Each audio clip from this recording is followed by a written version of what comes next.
Okay, what's up, guys? Let me see if we're live. Just take a few moments for YouTube to catch up. Cool, I guess we're live. Welcome back, everybody. Welcome back, Leanne. Thanks for joining. Music Mondays, a new thing, possibly.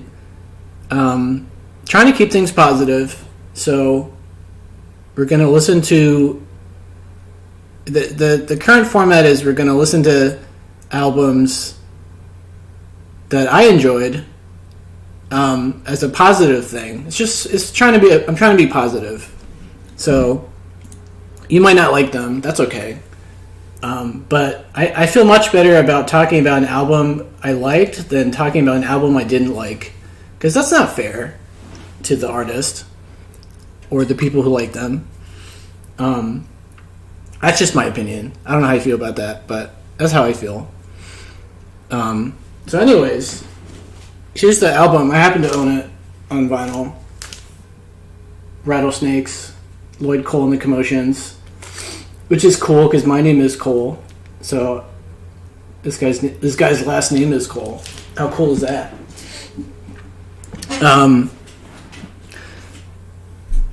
Alright, doing the positive thing. I mean, I could do reactions.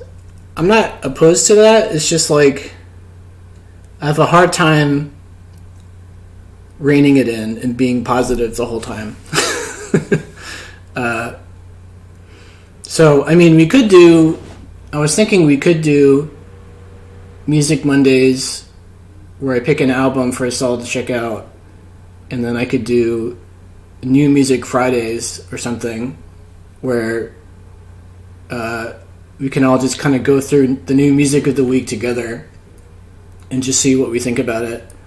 The only thing about that, though, I like that idea, but the only problem with that is so many albums come out every week. It's like, which ones do you pick? There's not enough time.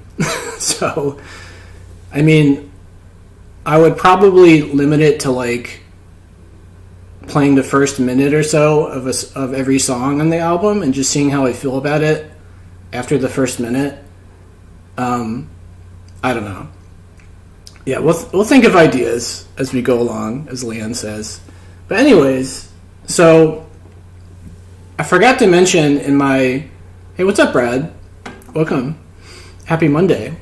So I forgot to mention in the post about...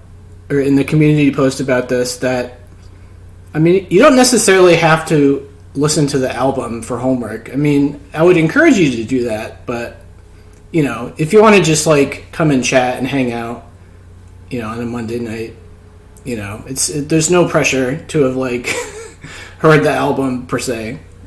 But, anyways, so I do have a review of this album where I talk about the lyrics to some of my favorite tracks.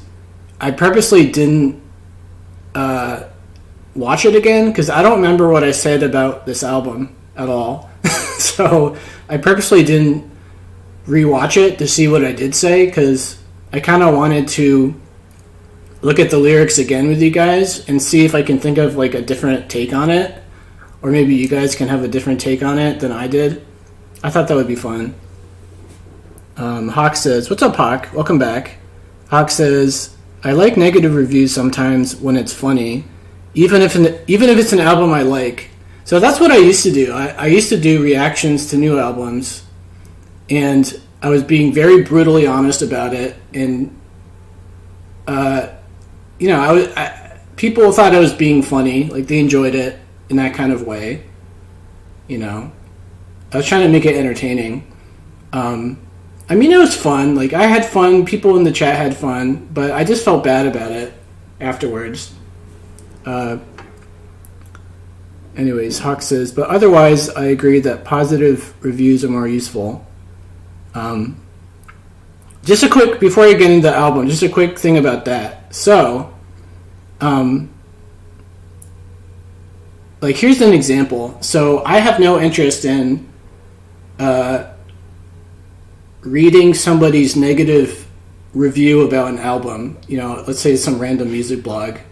where they, spent all day writing some essay about how they gave an album like a 5 out of 10, right?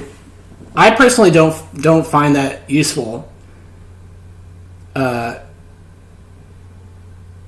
So, I mean, if it's a funny review, that makes sense to me. But like otherwise, if they're dissecting it really intensely, but their end goal or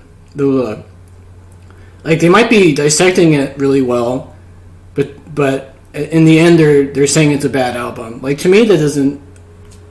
I don't understand the point of that, really. I'd rather you be really excited about an album and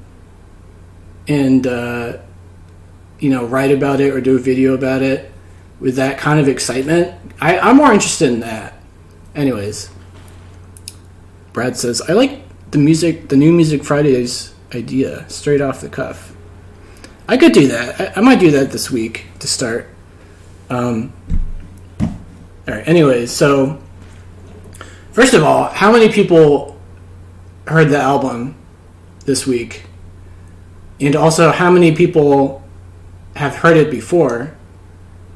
So, the one thing about doing what I'm doing with my database and my YouTube channel and all this stuff is I have no idea what anybody's heard before. So, I wasn't surprised by this, but today, for example, I asked my mom, who's 71, I was like, hey, because I just made a New Order playlist, which you guys should check out.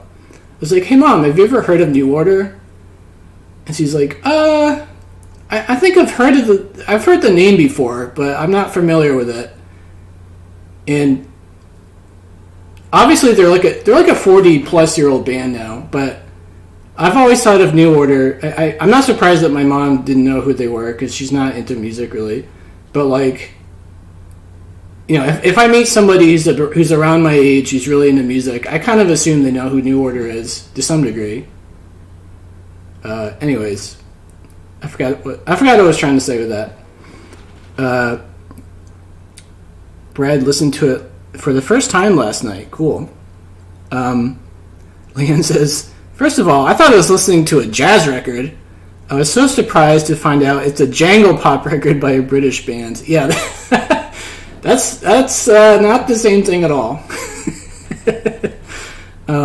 She said, I did my homework until Charlotte Street and missed the last 4 tracks because I fell in love with CS so bad, and then I had to sleep. What's CS? It's Charlotte Street. Oh, okay. I was like, what's CS? Charlotte Street. Leanne heard it for the first time. Hawk is listening to the album right now for the first time. Okay, so you might be wondering, how did I find this album? So I found out about it, I think 2 or 3 years ago. And basically, I'll show you how I found it. Because I've never heard anybody talk about this band, ever. So, let me get the page up.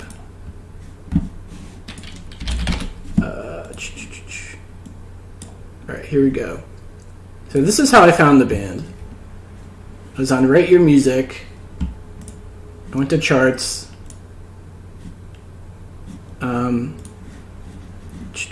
Top albums of all time. So they list up to, this is number 1, OK Computer. That's a statement. It's a great album. I can't disagree with it. But they go all the way down to 5,000. I think I was talking about this last time too. But anyway, they go up to 5,000. And over, I think 2020 it was, I just went through every single album on this website, all 5,000. And somewhere this album is ranked, 3,107. That's how I found it. I got up to 3,106, and then I was like, ooh, this one looks cool. I like this cover. I hope it's good. And then I ended up really liking it. By the way, what I'm currently doing, related to this is I started with 2010, and I'm moving up to the current year. But I started with 2010, so as an example, like you can pick a year on this website. So you can pick 1984. So here's the top albums of 1984, and they list up to 1,000. These are all the top user rated ones. So the past week or so, I've been doing that for 2010, 2011, and I just finished 2014. I've just been adding them to playlists to check out. Anyways, what is everyone saying? Hawk says, the name doesn't really prepare you for jangle pop. I know. Well, Lloyd Cole and the Commotions, what does that make you think of if you knew nothing about the band? I'm trying to think. Like, maybe... I mean, that could be like anything. That could be like a 60s band. I could imagine a 60s band being called, we're Lloyd Cole and the Commotions. Lance says, you went to 5006? How'd you do that?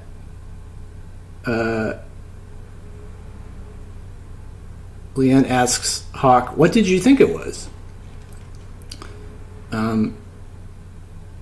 Hawk says, this album is the 15th highest rated album, highest rated jangle pop album on Rate Your Music. Let's check that out. I didn't know that. So that's another thing I could do, is just pick here. Another thing I plan on doing, like Hawk is talking about, is, so here's jangle pop, right? I think you can, there's some way to search by genre, I think. Yeah, here we go. Jangle pop. Top albums of all time, jangle pop. Let's check this out. So this is something I could do, and they go all the way up to, wow, 2,200. So apparently this one is number 15. Yeah, there we go. So that's a lot. That's a much easier way to find it than number 3,100 on the all-time list. And actually, I might do this. I might take a break from my 2010s thing and do jangle pop, because I really like jangle pop. Yeah, like you got The Church. They're a good band. South Boys. Teenage Fan Club. Go-Betweens. Yeah, this is a great album. Bandwagon-esque. Anyways. There we go.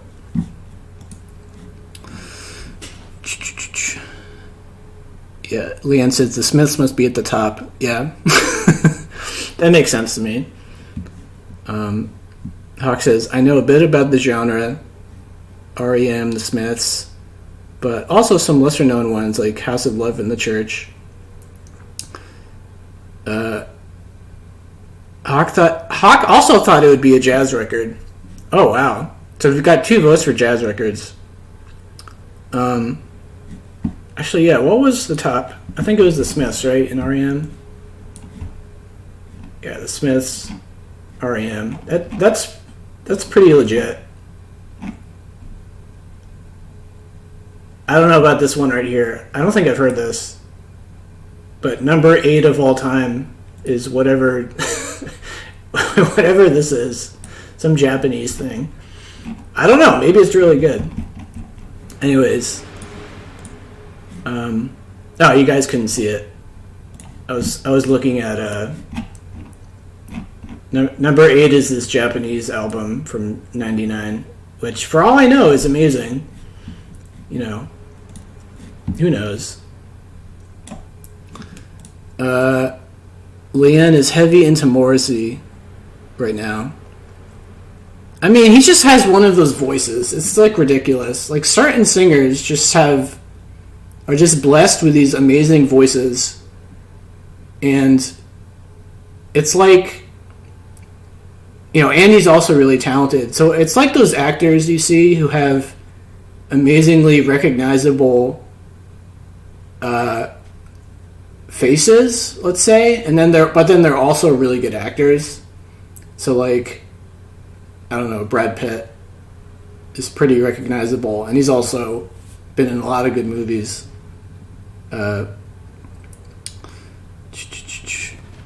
Leanne's top song is "Stop Me If You Think You've Heard This One" by the Smiths. I don't think I've heard that one, actually.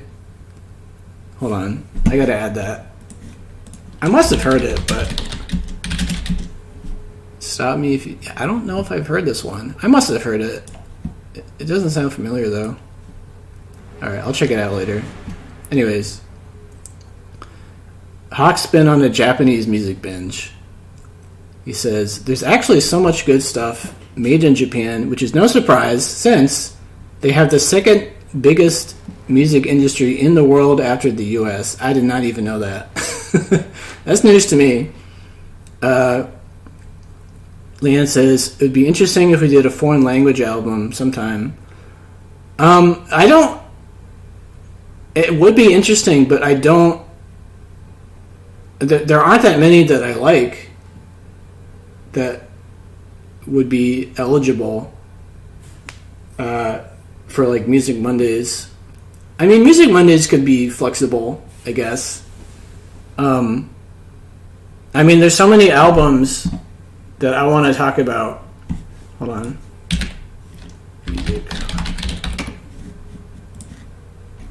Here we go. Why isn't that working? Here we go. This is my site. I mean, there's so many albums on my site I want to talk about. There's even all these ones. By the way, I just added this. Honorable mentions. I was inspired to add this page since last Monday. These are kind of in-between albums where, like, there's a lot of good stuff on them, but, like, overall, I'm not completely sold on them. But some of these could get bumped up in the future. Anyways, there's so many albums I want to talk about in a positive light for Music Mondays. That's kind of where my thinking is right now.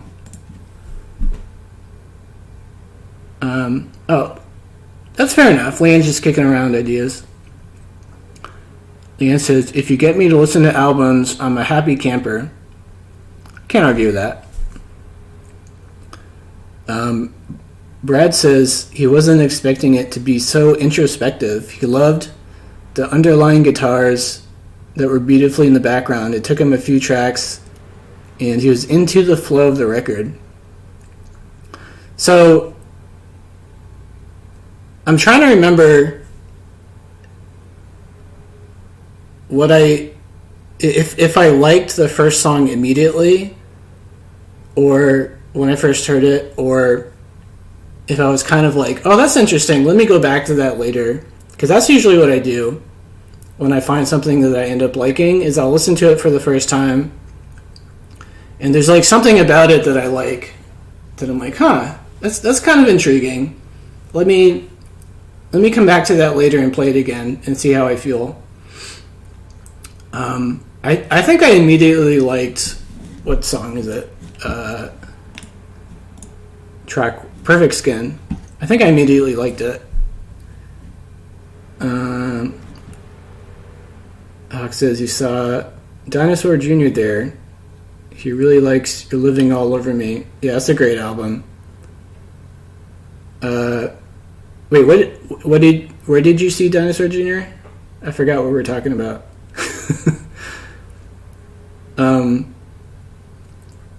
Leanne says, her first impression, side 1, track 1, Perfect Skin, made her think of the, who I've yet to get into the.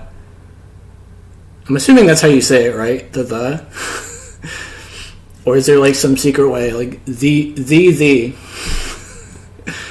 But speaking of bands that I kind of changed my opinion on, so I just added, let me bring it up, actually. So I just added an album this week. This one, The Sound, which I had heard before. I had heard the first two records before 2 years ago, and for some reason they didn't click with me. But then I just had this random thought to revisit this particular album this week, and I listened to the whole thing, and I was like, now all of a sudden it was like one of my favorite albums of all time. I was like, what just happened there? Like, I remember this album from 2 years ago. I remember listening to it, and it didn't register with me. And then this week I heard it, and like I like every song on it. I was like, oh my god, this is amazing.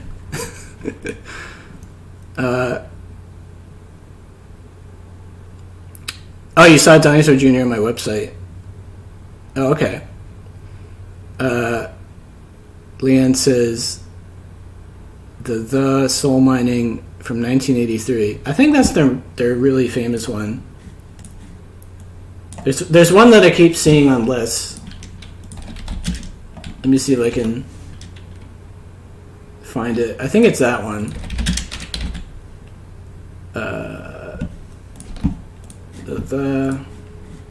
I know I'm not talking about the record yet. People are probably like, just start talking about Lloyd Cole, man.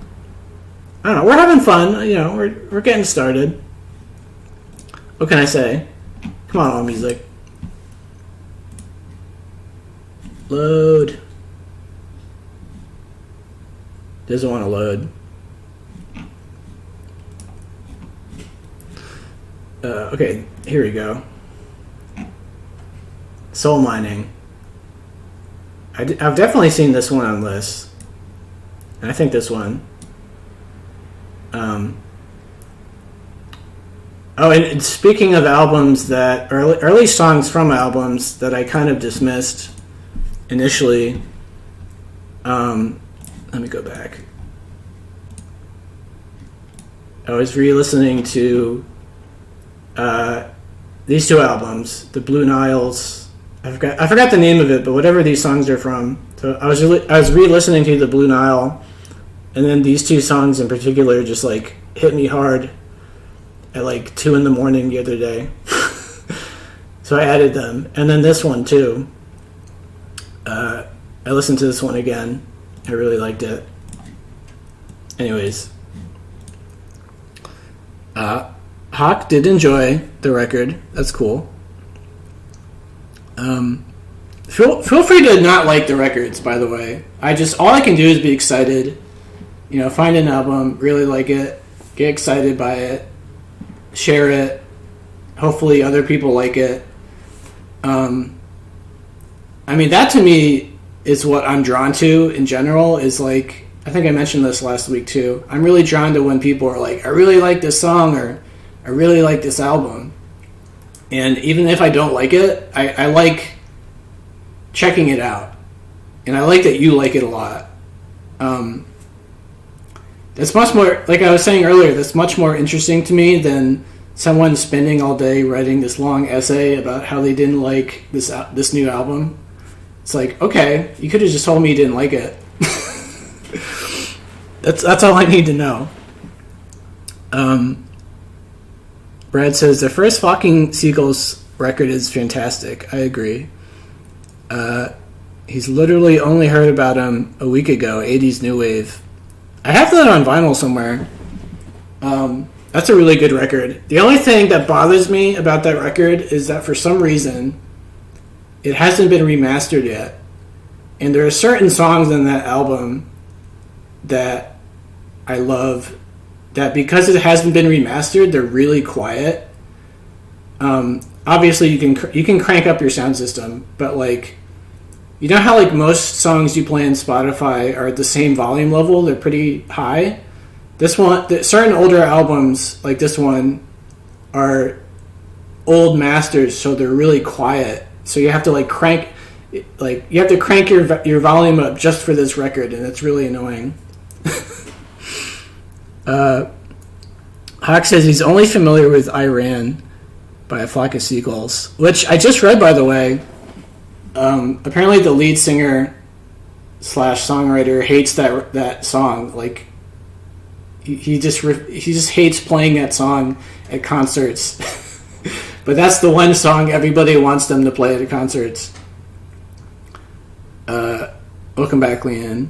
Leanne says, I saved a lot of Flock of Seagulls albums on YouTube. Oh wow, Brad says there's literally a remaster coming out soon for that record. That's amazing.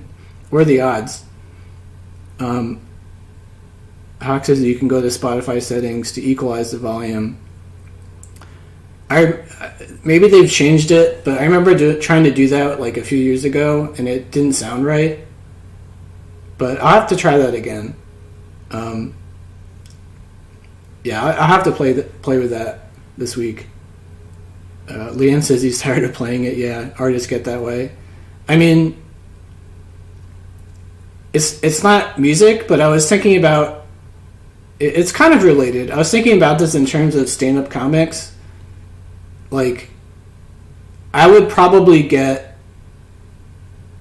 imagine being a stand-up comic and pretty much saying the same jokes every time you go up. Like, I don't know how many times a week you would be, performing, but like, let's say a few times a week for like a year, you just be doing the same jokes over and over and over and over again. I would literally go insane if I was a stand-up comic doing that. And I think about that too in terms of like music and being in a band. Of like, imagine playing the same songs over and over and over again for years. I would probably go crazy. Leanne says, try It's Not Me Talking by A Flock of Seagulls.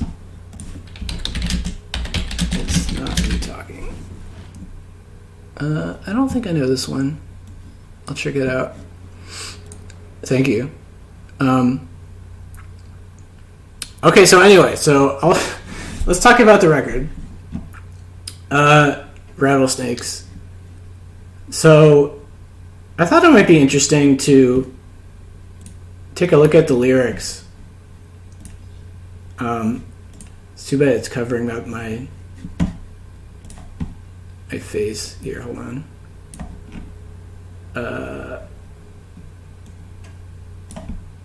There we go. That sort of works. Wait, Leanne says, when I saw Shayna, how do you say that? Shayna Easton, she gave us the choice. Hearing the 80s or new material.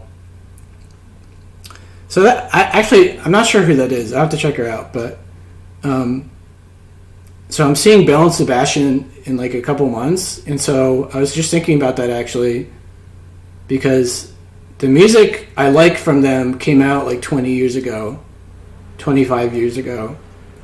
I don't really like any of their new albums. So I'm curious to see what songs they're going to play from, the Belle and Sebastian concert. Because the other bands that I've seen last year, they're all brand new bands, and they're brand new albums. I all really like them. So they're all playing their new music, which I already liked a lot. So I wasn't really concerned. But with Belle and Sebastian, like, I'm not really into their newest music. So I don't know what they're going to play. Shayna sang with Prince on You Got the Look. Okay, that's a great song. Anyway, so here's the lyrics to Perfect Skin, track 1. I think I must have talked about this on my channel in the video. But we're gonna read it anyway and figure out what the song is about, according to you or according to me. All right, let's read this. I choose my friends only far too well. I'm up on the pavement, they're all down in the cellar. With their government grants and my IQ, they brought me down to size. Academia blues. All right, what does this mean?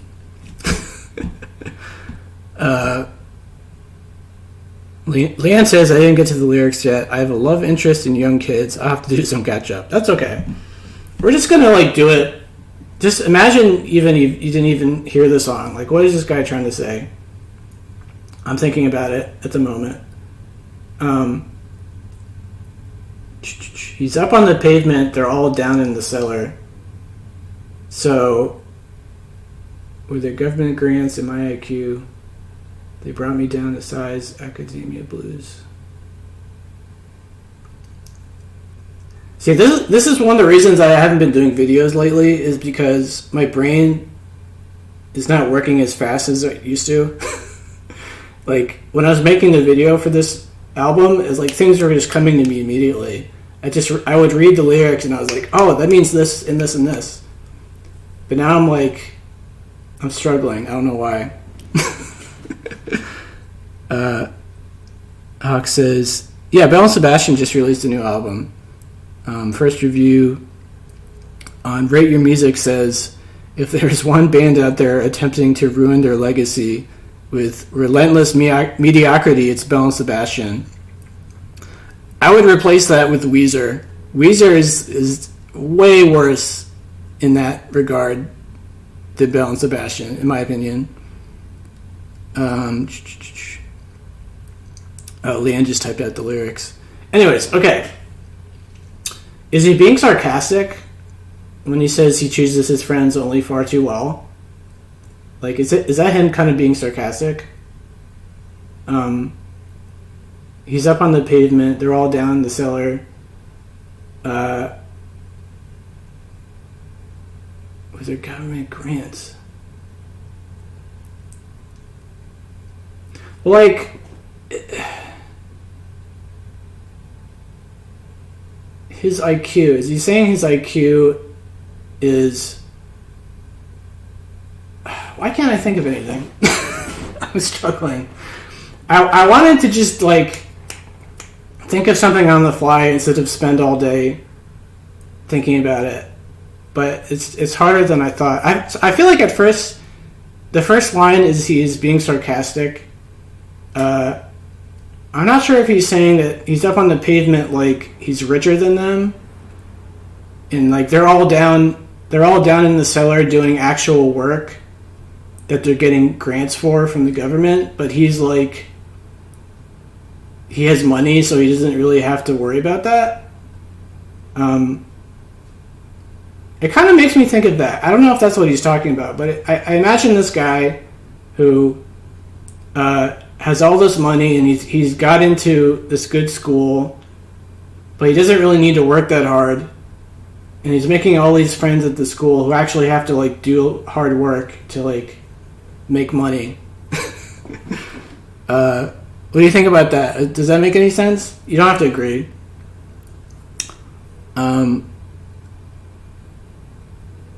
What's up, Lisa? How you doing? Happy Monday. Hawk says, I think he's saying his friends make him dumber. That's also, I was thinking that too. I was thinking that too. That could make sense too, where he's friends with all these people who are just a lot smarter than he is, and he's up on the pavement, kind of goofing around, not really doing a lot of, like, meaningful work. But everyone he knows is, like, really smart enough to get these government grants, doing important work, and I don't know, but on the other hand, like, maybe he's really smart, but he doesn't have any work ethic. They brought me down to size academia blues. Maybe that could mean that, like, and I can identify with this, where you because I have pretty terrible work ethic. So I'm a relatively smart guy, but I'm not someone like these guys he's talking about who are, like, seriously doing work all the time. They're smart people and they're doing meaningful work all the time. They're bringing him down the size in the sense of, like, he's wasting his potential, maybe. I don't know. Is that a stretch? What do you think? Hold on, Leanne. We haven't gotten to those lyrics yet.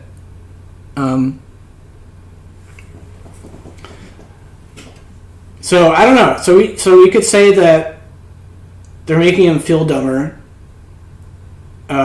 He's friends with all these people who are a lot smarter than he is, who are doing important work, getting government grants for it.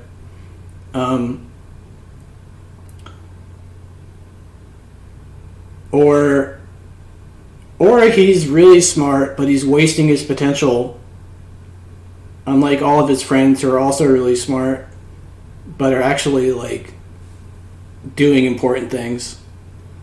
Leanne thinks they brought me down to size, academia blues, meaning his education is not practical for the work he's doing. Ooh, I like that. I like that too. So he's up on the pavement. So maybe what that means is like he's up on the pavement, he's doing road work or something. Let's just as an example, like he's on the pavement doing road work. And he's just not a very smart guy, but he's probably he might not be a very smart guy, but it sounds like he's somebody who is really good at making friends in high places. So maybe he's like a really fun guy. Or his education is not practical for the work he's doing. Leanne says, like going to university, but you end up as a waiter. That's true. Or something like that. Yeah, where like you get all this education, but you're not doing anything with it. Or you're trying to get jobs, but you can't get jobs. So you end up as this overqualified barista or waiter or like hostess or something. Okay, so all of those could possibly work, in my opinion. But let's move on. Let's see. All right. Louise is the girl. I know her well. She's up on the pavement. She's a weather girl. And I'm staying up here, so I may be undone. She's inappropriate, but she's much more fun. And when she smiles my way, my eyes go out in vain. She's got perfect skin. Okay. So it sounds like she is a girl or a woman who is more like a blue-collar woman who's really attractive and not so like snooty. She's kind of inappropriate at times. She's much more fun. Maybe she's a bit of a free spirit, you could say. She likes to maybe sleep around. Not in a slutty way, but like, she's not afraid to sleep around with cute guys. And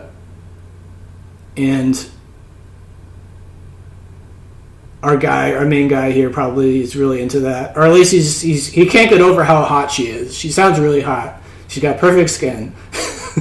She sounds like one of those girls who... So most men have this understandable issue where if like a woman who's like a 10 out of 10 is like trying to seduce them, it's like so hard to not fall into that seduction. Anyways, Brad says, a bit like my cousin who studied law in university and then did the job and hated it.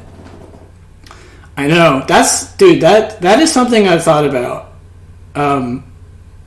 in my own life, where like, I mean, maybe I would have been a good doctor. Let's just say doctor as an example. But I've thought about it a lot in my life where I just don't think I'm qualified to be a doctor. I don't think I would like it. I don't think I'm smart enough to like remember all the things I would have to. I feel like I would only go to school for it to say that I'm going to school for it, and then I might graduate, work as a doctor, and then realize I hate it, or I don't know what I'm doing, and I don't know.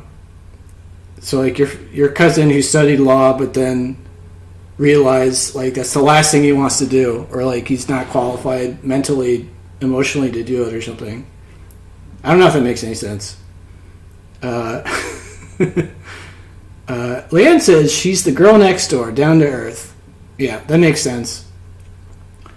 She's not all snooty like his friends probably are, right? With their government grants. Let's see. Oh, you're skipping ahead, Leanne. All right, so let's read on a little bit more. Shame on you. You've got no sense of grace. Shame on me. Just in case I might come to a conclusion other than that which is absolutely necessary. And that's perfect skin. Louise is the girl with perfect skin.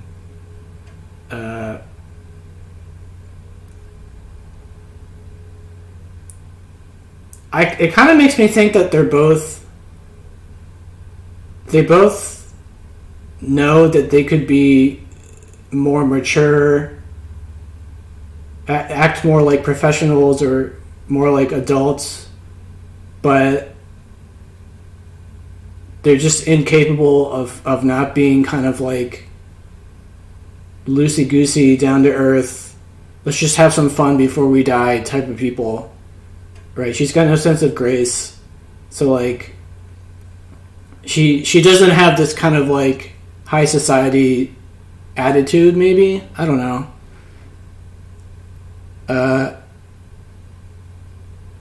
Oh, wait, you can't see the words? Oh no, it says you. Can you guys see the lyrics? I have them highlighted. Let me know if you guys can see the window. Here. And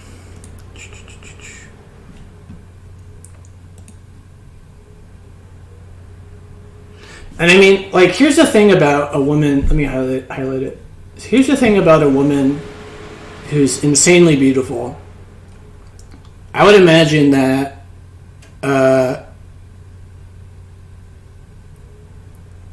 so it's one thing to be insanely beautiful, but it's another thing to know that you are. And then it's another thing to know that you are and then like take advantage of it.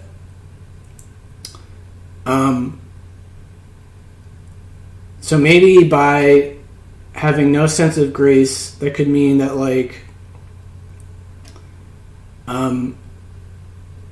she's taking advantage of the fact that she knows she has this effect on men. You know, like someone with a sense of grace would not be so flirty, I guess. It sounds like she's very flirty, maybe. And she knows that men are like find her irresistible, and she's just abusing it. Maybe that's what that means. What do you guys think? Let's move ahead though. She says, "Turn on the light, otherwise it can't be seen." Okay, so that goes with what we were saying. She's, a lot of women. Well, maybe not a lot of women, but I feel like a certain kind of woman, maybe who has a sense of grace, quote unquote, would do it in the dark, right? Or would want to. I don't know. Anyway, she's got cheekbones like geometry, eyes like sin. She's sexually enlightened by Cosmopolitan. And when she smiles my way, my eyes go out in vain for her perfect skin. Yeah, it sounds like this woman knows exactly how men perceive her. She's just like irresistible. There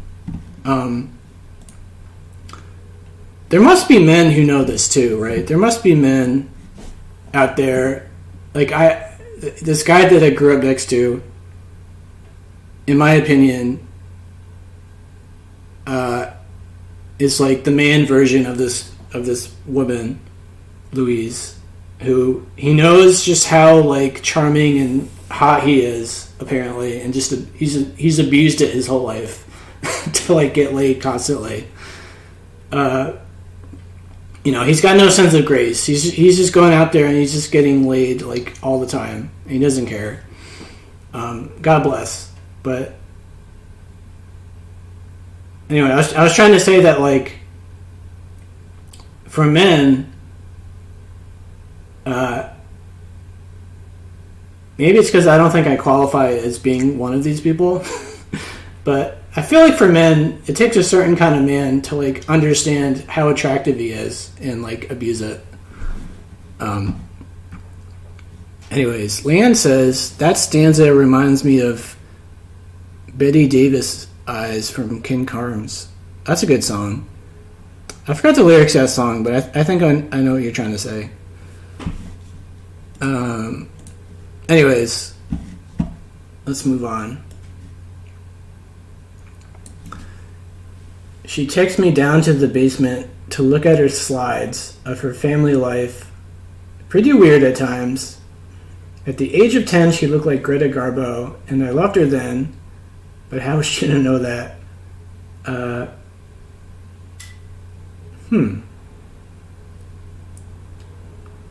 Alright, so it sounds like they've known each other for a long time, since he was at least 10.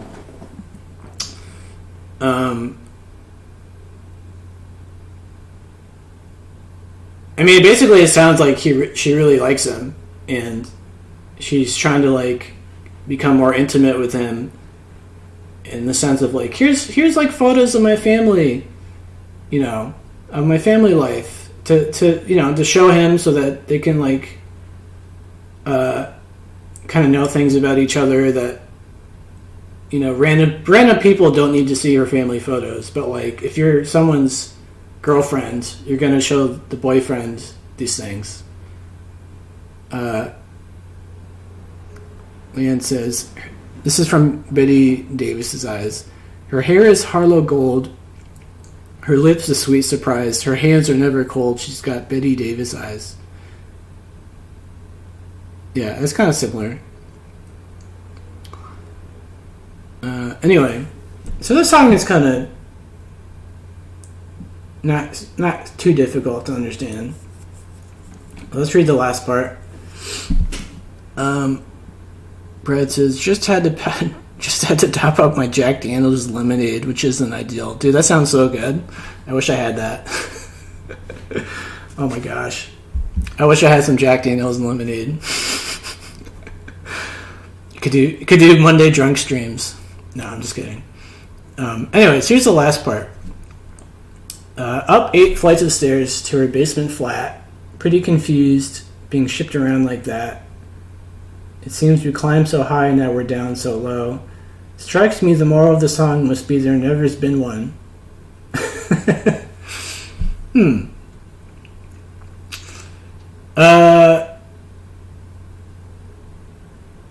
Up 8 flights of stairs to her basement flat. Pretty confused, being shipped around like that. Seems we've climbed so high, now we're down so low.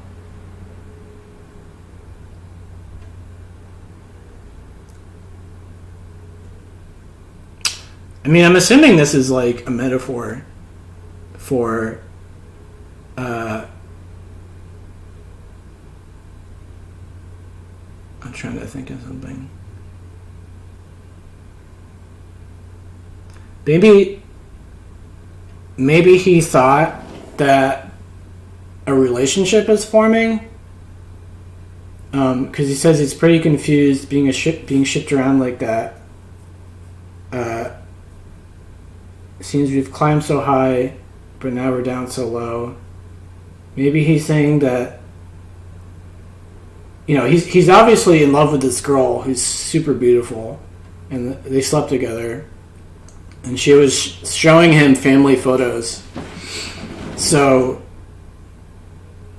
he probably was thinking, like, okay, this is going to be my girlfriend. But it sounds like that was not her intention, in that she's actually not interested in being his girlfriend. That she's just kind of like a strange person who didn't understand that, like, showing a guy you slept with family photos implies that you're like growing closer together. She didn't get that for some reason. Like it crossed her mind that that's what the guy would be thinking. It could be what he's getting at. What do you guys think? Or it could also mean that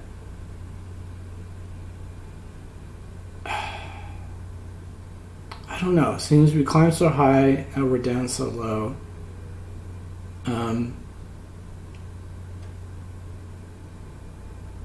I don't know. That's kind of only what it makes me think of. Is he thought, he's finally like sleeping with this girl that he's had this major crush on for like most of his life. She's kind of loosey-goosey, flirty, isn't afraid to sleep around, I guess. And she's kind of weird. She's a little weird. She's showing him all these family photos, and he's taking this as like, oh, okay, she really likes me. Maybe she's going to be my girlfriend. But like I was saying, I guess that's not what she was thinking at all. And he just doesn't understand what's going on, which makes sense, right? If I slept with a girl who I liked, and she took me to her place and showed me all these family photos, I would think like, oh, okay, so she likes me too, and we're probably going to go somewhere, like go places together. So he says, strikes me that the moral of the song must be there's never been one. So he's trying to find like a lesson, I guess. Like, what's the lesson of the story? It sounds like the lesson he learned is you can't figure women out. They're just impossible. What do you guys think? Do you agree with that? That's what I think he's trying to say. Is like he thought he understood this woman, and it turns out he was totally wrong. So the moral of the story is he has no idea what the heck is going on. Leanne says, yeah, it's an intimate thing to show family photos. It shows that she thinks she's interested. Yeah. And Brad says, I wouldn't expect a girl to show me family photos if she wasn't interested, but we do attach ourselves to any signs of someone we like. Exactly. I can imagine this guy talking to all his friends about Louise. Like, oh man, like, well, we slept together, and like, I don't know, like she wanted the lights on, which is kind of strange, but then she took me to her place the other day, and she was showing me all these like family photos, which like as a guy that sounds really boring. Like I wouldn't be surprised if most guys, they're with some girl they like, who's showing them these family photos, and I imagine like most guys in that moment are thinking like, I'm so bored, but I like her, so I'm gonna pretend I'm interested. So he was probably like looking at all these photos like, oh wow, yeah, didn't she look cute when you were 9? He's just like he's scraping by. He's trying desperately not to show her he's disinterested. Anyways, so that's what I think of this song. I could be totally wrong about all of it. We could all be totally wrong about the whole song. But, so anyways, let's move on. I don't know if we're going to have enough time to do this for every song. We might not do every song. We'll do a few songs. What's number 2? Number 2 is Speedboat. Okay. All right. Brad says, this is my Uncle Dave. Yeah, if I was the guy in that moment, she's like, look at my Uncle Dave. Here's a photo of him. I'd be like, oh, yeah, cool. How old is he? Oh, okay, yeah, okay. In my head, I'm just like, I'm so bored. Leanne says, He wouldn't be bored if he saw down her shirt a bit close of. Oh, he wouldn't be bored if he saw down her shirt a bit. Oh, showing the photo album to him makes them sit close. So then they're close, and then he's looking down her shirt. Okay. Or the smell of her perfume or shampoo. Well, yeah, but all of that implies that she's trying to seduce him. Well, she's already seduced him. They've already slept together. This is an intimate moment of like, I like you more than just as like a booty call. But honestly, I've met people, and guys do this too, I'm sure. But I've met girls who are just completely oblivious to these kinds of things, like.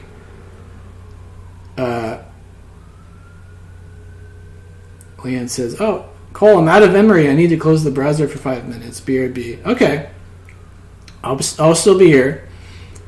Anyways, let's talk about Speedboat.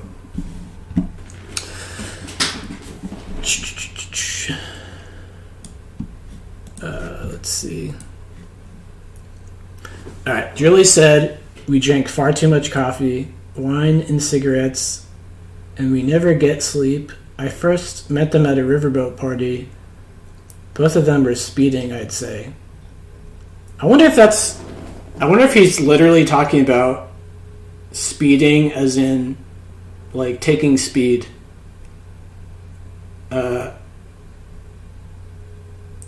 They're at a riverboat party, so maybe they're kind of wealthy, or they work certain wealthier jobs, or maybe they're just wealthy people. Like I think a lot of this album is addressing wealthy people in New York City, probably.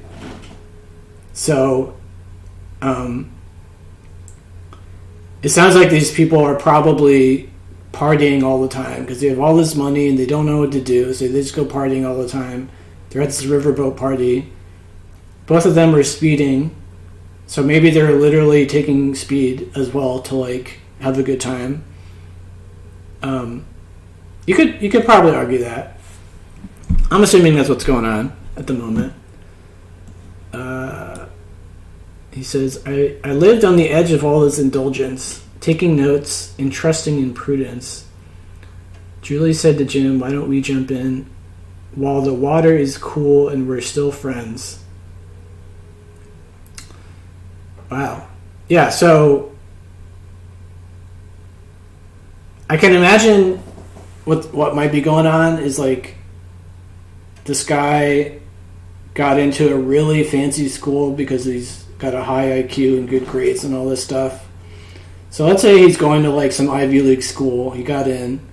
He doesn't have a lot of family money, but he's hanging out with all these rich people who don't know what to do with themselves. So they drink and they take drugs and they have all these fancy parties on riverboats.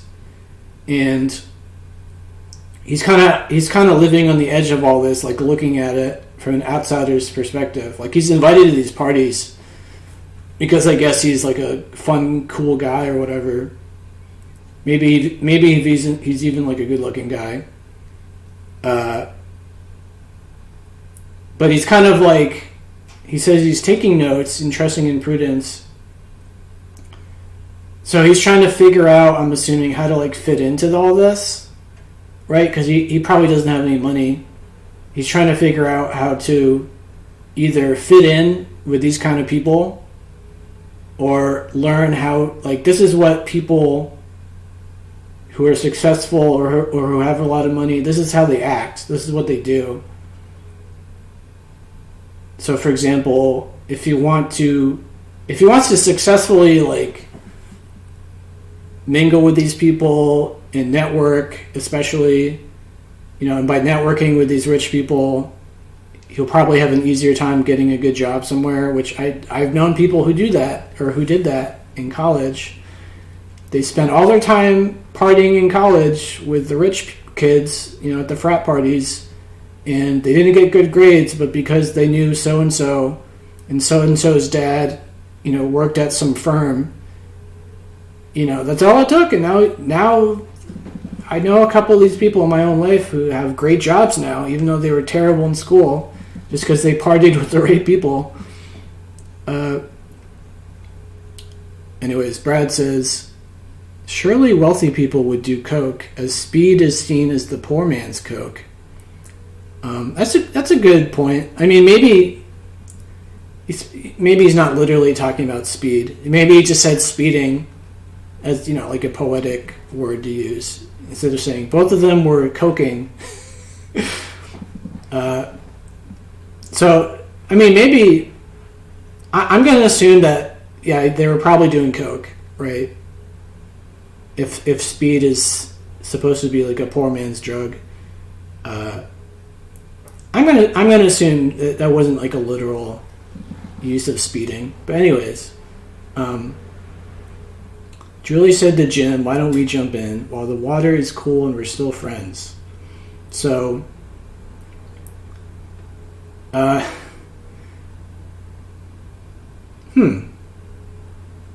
So, is that just Julie flirting with Jim? I think that's just Julie flirting with Jim.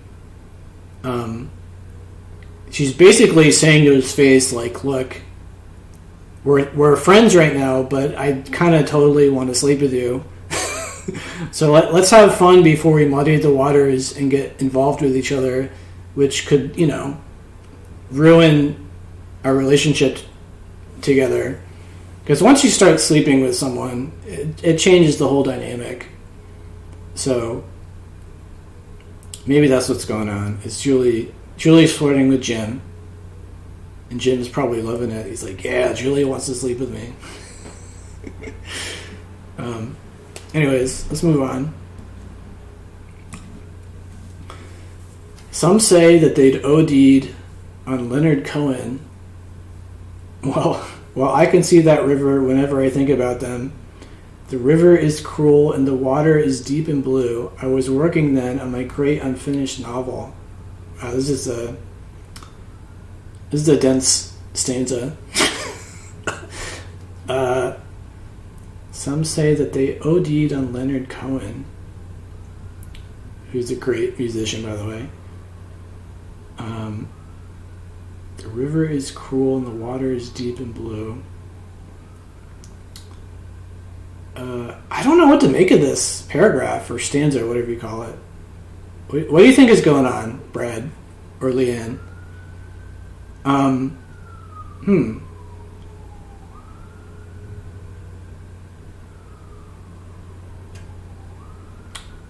So he's remembering, I guess this is the future, and he's remembering those college days of him partying with the rich kids, trying to fit in, or at least trying to learn how to fit in and maybe become rich himself.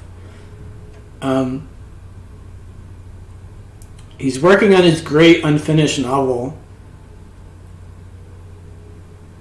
So I can kind of imagine this guy being like, going around saying like, I'm a writer, but he can't finish anything, right? But he thinks he's so good. Like, he thinks he's just an amazing writer and he's just waiting to be discovered. As long as he finishes his book, which is going to be awesome, right? He thinks so highly of himself, but he can't actually get anything done, right? His great unfinished novel. So he's like, his ego must be really intense. It's like, I'm this great writer, and as soon as I finish this book, people are going to see how great my writing is.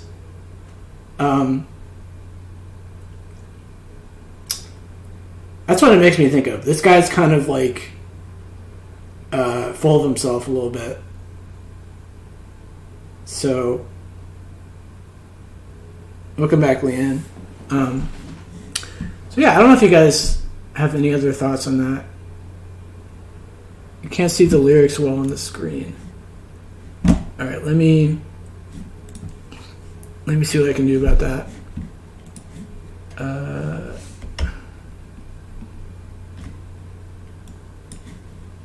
Let's see.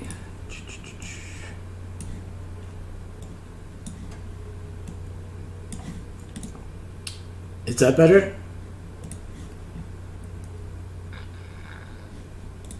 Leanne says, I can hear you on the tablet when I reset the browser, but I can't type on the tablet. It's not compatible. Oh, man. Okay, well, hopefully this is easier to see. Let's move to the next stanza. Please let me introduce myself. My name is Ronald. I was okay there until I lost my cool. Now let me introduce you to the rest of the crew. It wasn't my style to find surf in my eye.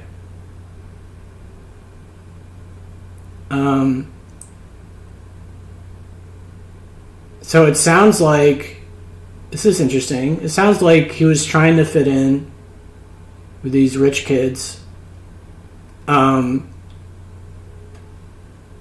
But he says it wasn't my style to find surf in my eye. So like going vacationing all the time, going to the beaches in the winter. Oh, you can read the lyrics now? Sweet. He was okay there until he lost his cool. So I wonder what that part in particular means. 'Cause like, how did he lose his cool? I can understand him not liking the lifestyle. It seems like kind of like a vapid lifestyle in a sense. I mean, there's nothing wrong with you have a bunch of money and you just want to like party all the time. In my opinion, I mean, if you can make that much money, I don't know. Life is pointless, really. That's a little of a sad statement, but life. I mean, well, actually, let me take that back. So, everybody needs to contribute somehow. So let me go back on what I just said. Everybody needs to contribute somehow, whatever that is, right? These people are these, I guess, really rich young college people who have a bunch of money, and they're constantly partying and going on vacations and, you know, getting surf in their eye.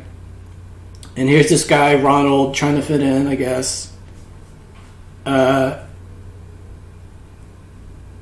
And there's a part of him that wants to be like these people because he's jealous, maybe, or he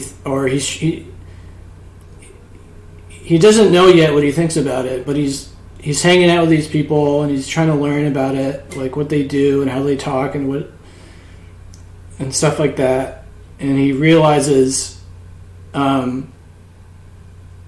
he's just not that kind of guy. Like, he's more of a blue-collar guy. Like, he's the rest of my crew.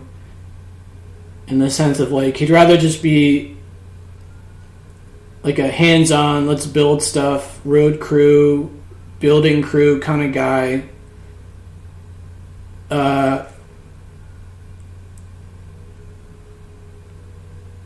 Here, Brad says, it's a bit better, but I'm on...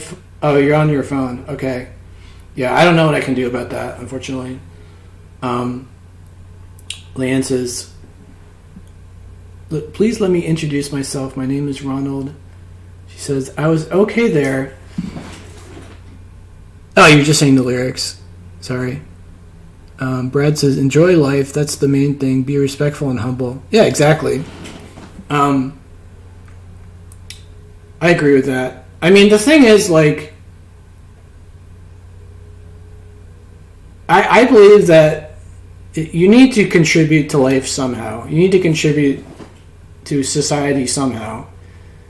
You know, the problem with being born with a lot of money where you can just literally do whatever you want is the only way you're contributing to society. Let's go down that rabbit hole. So how are you contributing to society if you're one of these party people he's talking about? You know, if they're just partying all the time. So it sounds like, well, obviously you're buying a lot of stuff, right? You're buying all these drugs and alcohol. So you're supporting the economy in that sense, you could argue. You know, people have to make the stuff they're buying, so that's giving them business. Okay. You could say that, I guess. You could also say, if you want to go a little deeper, maybe that, you know, they sound like fun party people. They're having a good party, and they're talented at having a good time with people, which is a skill, you could argue. So the people who are with them are enjoying themselves more because, you've got these fun party people contributing to this party, making it awesome. That's a bit of a stretch, but you could say that maybe. I would say that, if you're somebody that can be the life of the party and make hanging out a lot of fun, I mean, that's not nothing. Right? I don't know how you guys feel about that, but I feel like that's not nothing. Right? That's some level of contribution. You could argue that, maybe. So, okay, they're buying stuff. They're the life of the party. They're making people around them have a lot of fun. So, how else are they... you're posting the lyrics in chat for people on the phone. That makes a lot of sense, actually. I appreciate that. I didn't even think about that. That's amazing, actually. I appreciate that. Anyway, so they're buying stuff. They're the life of the party. So the people at the parties are having a great time. So how else are they contributing? So maybe every year they're giving money to charity as like tax deductions. Okay, that's helping charities, sure. I'm kind of stretching it a little bit, maybe. I'm trying to think of ways that these people are contributing to society that you could argue. Because the fact is, Leanne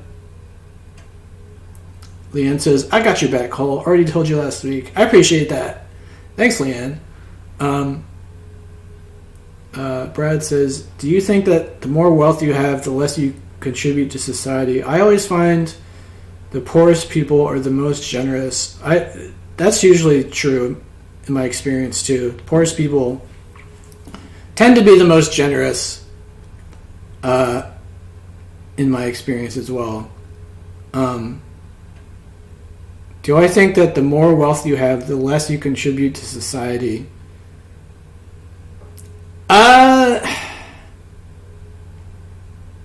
I don't know. I mean, you could maybe argue that. Here's the thing, though. Like, here's the problem: is everybody, like, most people, they're like, oh, I want to grow up and be a doctor or a lawyer because they make a lot of money, or I want to be like a Wall Street guy and make a bunch of money and have a Ferrari.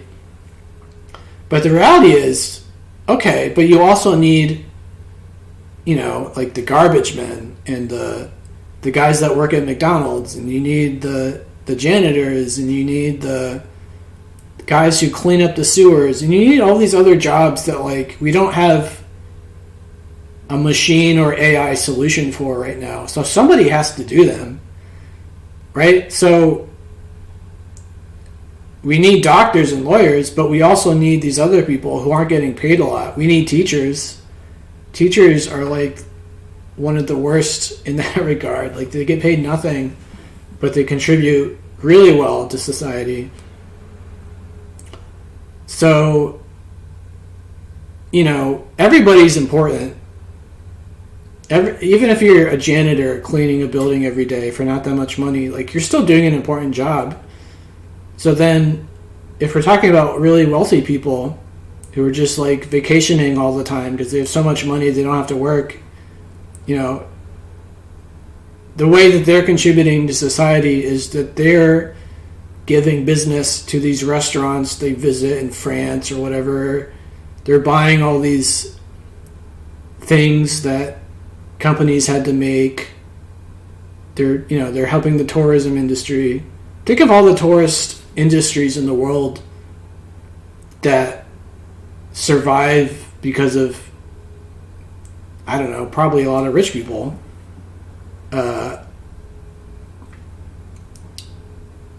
I think what's really going on, I mean, it's kind of it's an interesting topic because maybe there's an element of envy going on and jealousy of, like, I I don't know. Brad's saying your worth is how you are as a person. I agree. I agree with that 100%. I mean, if you can be a respectful, thoughtful person, that should be like your number one priority. You know, be a gentleman, be a lady, be respectful, help people when you can, don't belittle people, understand that not everybody is as like rich, or not rich, everybody is as like smart as you are or as capable of doing certain things, like in the sense that, you know, the reality is some people are just not that smart, and so because of that they can only do certain jobs which probably don't pay that much. So, you know, don't belittle those people. Like, it's not their fault. But obviously there are a lot of people who have a lot of money who belittle like the waiters or the staff or the janitors or the house cleaners, right? You know, they belittle them, which is just like, I don't understand that. Anyways, let's read chat. Leanne says, if you never felt the cold, would you ever worry about blankets? That's an interesting statement. I like that. It's kind of poetic. Leanne says, rich people look down on me before. It's appalling, but whatever. That's the thing, though, is I really dislike that behavior. And it's very common behavior where you're rich, especially if you're born rich. It's like you're taught somehow, a lot of these people are taught somehow to belittle people who aren't in their sphere, right? For some reason, that's a very common thing. And that really bothers me. I don't understand that at all. Like, I wasn't taught that way. I was taught that everyone's a person, and if they respect you and they treat you well and they mean well by you or whatever, then they deserve respect, and you shouldn't belittle people. Brad says, I think whatever you do, the main thing is to enjoy it. Do your hobby as a living if you can. Well, that's the dream, right? The dream is your job is your hobby, and you're doing really well doing it. Anyway, let's move on.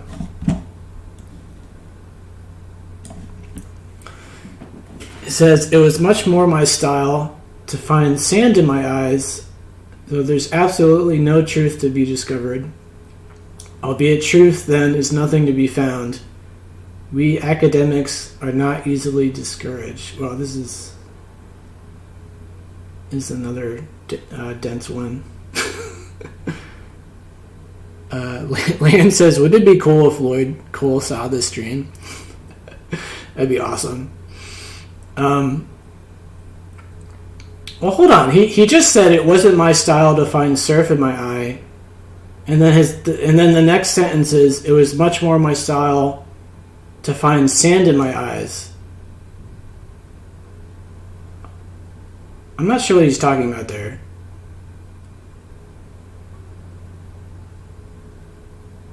Leanne says, enjoy your work and it won't be like work. Like, we should get paid to listen to records. Wouldn't that be the dream? Anyways, back to the stanza. Alright, what do you guys think is going on here?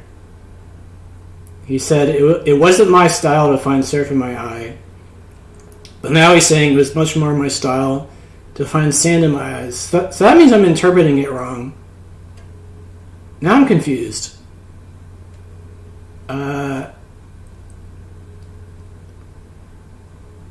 Okay, I guess what this means to me is the first sentence was saying these people are going to these fancy vacation spots, but they're not really doing anything interesting. They're just kind of like they're like lying on the beach, getting a suntan. But he would much rather get sand in his eyes, like do all these crazy things, like I don't know, surfing and what's it called? Waterboarding? No, that's not it.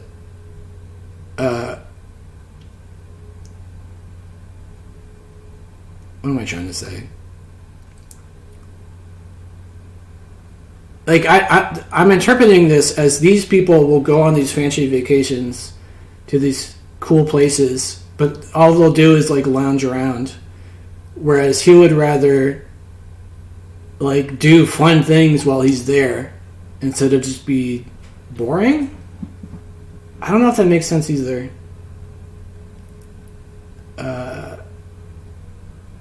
Brad says, it sounds bad if he has sand in his eyes, so it turned bad.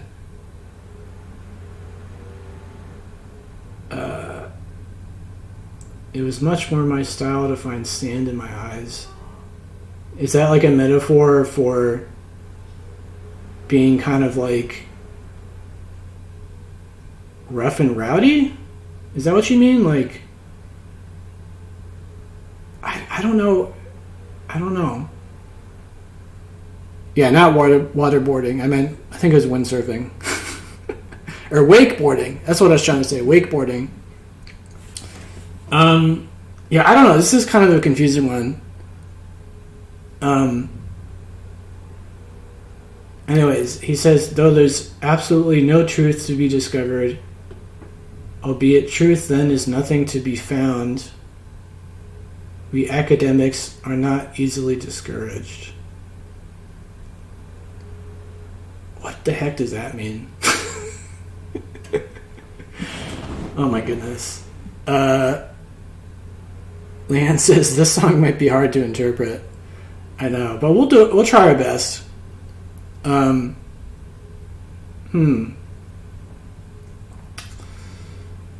was much more my style, albeit truth and it's nothing to be found.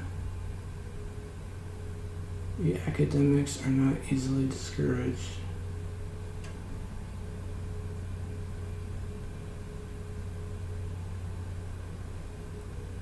I'm trying to figure out what the heck he means by that. The last sentence.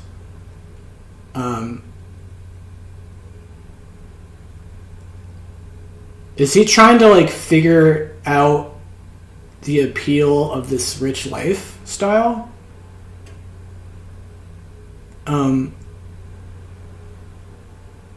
totally confused by this one.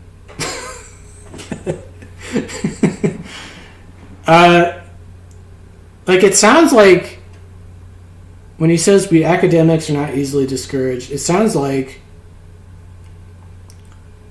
he's trying to like understand this lifestyle as like an idea, as like he's trying to understand what, like, why they do what they do. He's trying to find the truth in the matter. Like, why are these people just doing nothing with their lives? They're just partying all the time. Like, how do they feel fulfilled as human beings doing that? He's trying to figure it out as like an academic. But then he admits that like maybe there is no deep mystery to uncover, that these people are just like vapid. I think maybe that's what he's talking about. Anyways.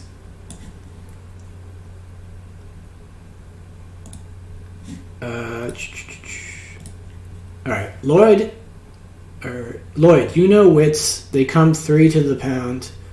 Julie said to Jim, look at the state we're in. It was never her intention to conclude anything. It wasn't my style to find surf in my eye.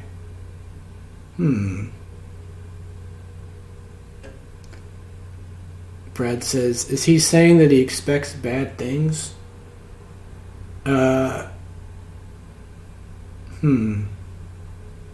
What do you mean? Say more on that one. What do you mean by bad things? Expects bad things. I'm thinking about this stanza.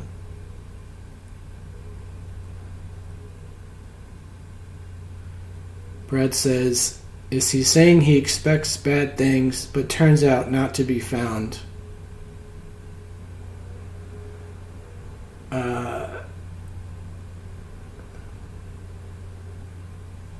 I'm a little confused.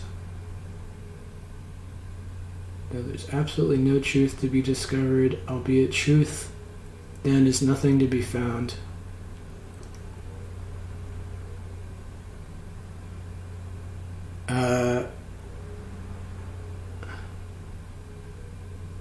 I mean, I interpret that as like he's trying to understand the appeal of this lifestyle, and he just can't figure it out. Like, the truth is, these are just empty people who have like no goals in life, and so I guess therefore he doesn't think very much of them, think very highly of them. He's trying to find a deeper meaning with this rich person lifestyle of like doing nothing all day but lounging around on beaches. That's what it makes me think about. I could be wrong about that, but that's kind of how I interpret that.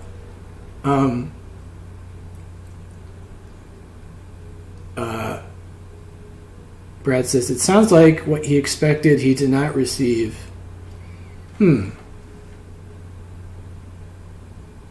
That's interesting.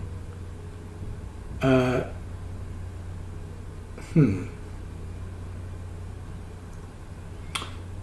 anyways, let's look at this stanza. Julie said to Jim, look at the state we're in. It was never her intention to conclude anything.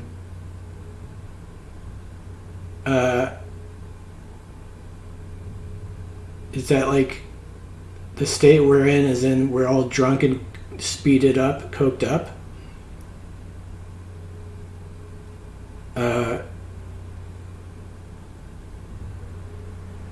Because Julie and Jim were... Well, Julie was like flirting with Jim, saying like, let's take a dip in the water while we're still friends. Which is kind of like her basically saying like, I totally want to sleep with you. But now she's saying it was never her intention to conclude anything.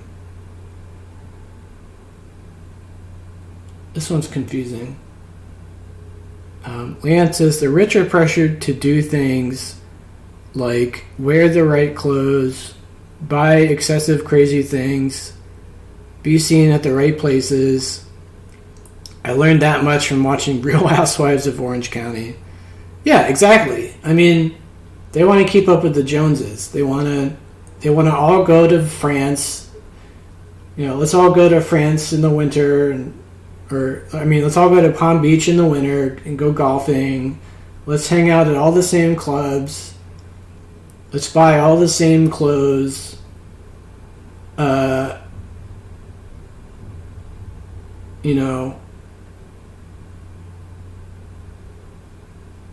They're focusing on... They're focusing not on the person, but on like what the person is, how the person is fitting into this culture, right?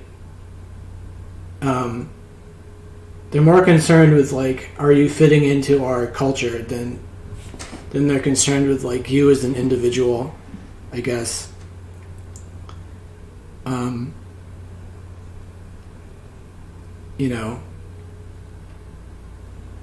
I mean, that's how I interpret, for example, all of these fashion designers who are constantly selling for like $500. It's just a t-shirt that says like Balenciaga on it. Like, what's the point of that t-shirt? It doesn't look good. The point of that t-shirt is to signal to everybody, or to try to signal to certain people that you're in their club, right? You're in the I paid $500 for this stupid t-shirt club. So it's without them having to say anything, people who know what that is are like, oh yeah, he's in our club probably because of this branding. Brad says, "Is that a new one, Leanne? There is that many reality shows now." Yeah, there's a lot of them.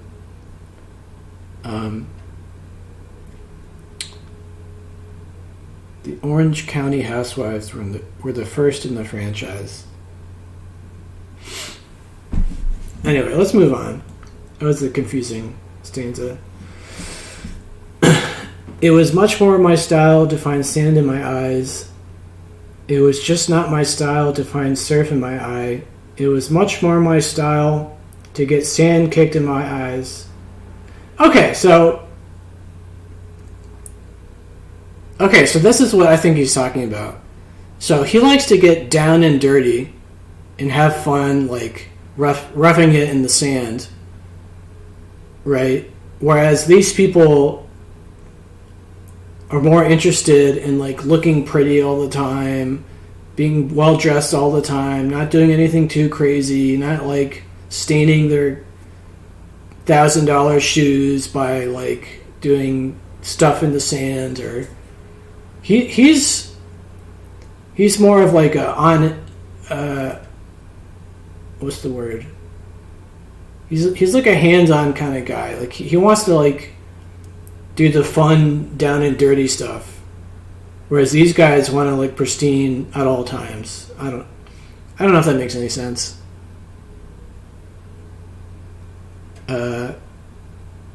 Leanne says, right, they had Rolexes or whatever they're called, but they had to trade them in for diamond encrusted watches. On Housewives? I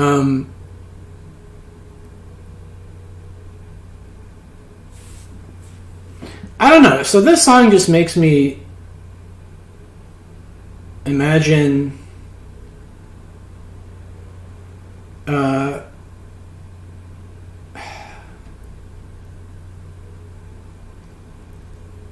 basically, let's go to the beginning of the song. So he's on this speedboat, he's on this riverboat party thing with these rich people, and he's kind of taking notes on what their life is like, seeing how they behave. It sounds like they're always caffeined up, wined up, coked up, probably spending their whole lives partying. And he basically realizes, like, this is not what life is to me. This is not what I want my life to be. Right? He wants his life to be a little bit more fulfilling than whatever these people are doing. Brad says, that sounds like he's being down on himself. What do you mean?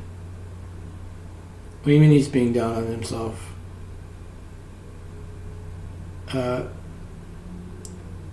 Maybe another way you could look at it is he's seeing how the rich people behave, and he realizes he's not like these people, and then you could argue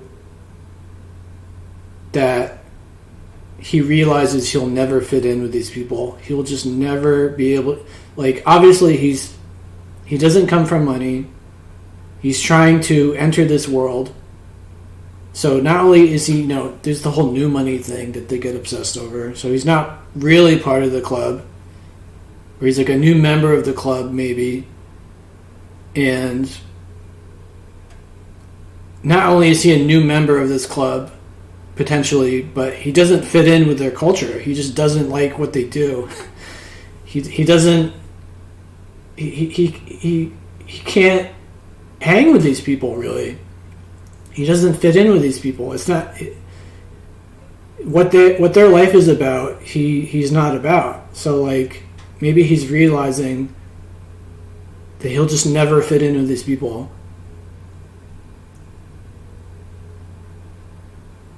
Brad says, It was his style to find sand in his eyes. In regards to him saying, it sounds like he's being down on himself. You mean like he's finding faults with who he is? Like it's a metaphor for imperfections, like he's finding sand in his eyes.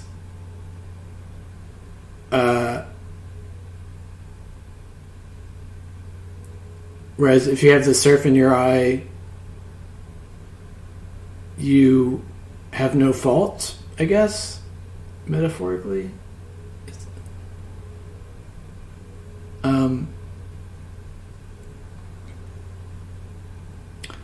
I don't know. I think. Oh wait, hold on. Leanne says he doesn't exactly say he feels better than Julie and Jim, just not his scene.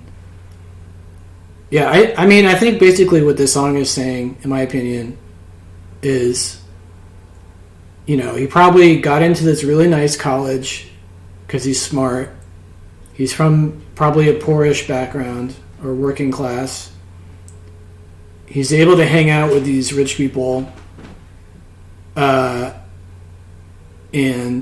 he realizes by the end of the song that he's just never going to be like these people. Like, he's never going to fit in. Or he doesn't like the scene, at least. Maybe he doesn't like the scene and he's never going to fit in.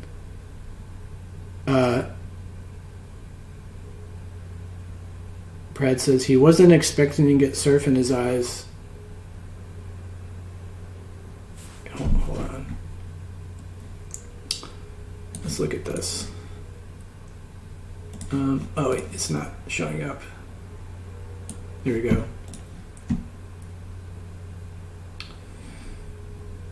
It was much more my style to find sand in my eyes, not to find surf in my eye.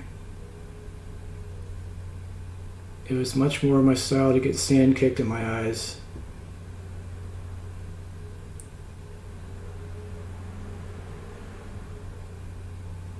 I mean, maybe that's a metaphor for people looking down on him, getting sand kicked in your eyes.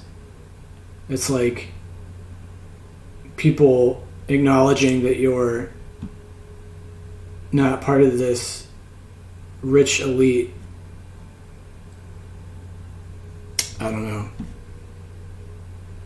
Anyways, that's that song. That's how I feel about it. I don't know if any of that made sense or applies, but that's what I thought about it. So let's look at Rattlesnakes.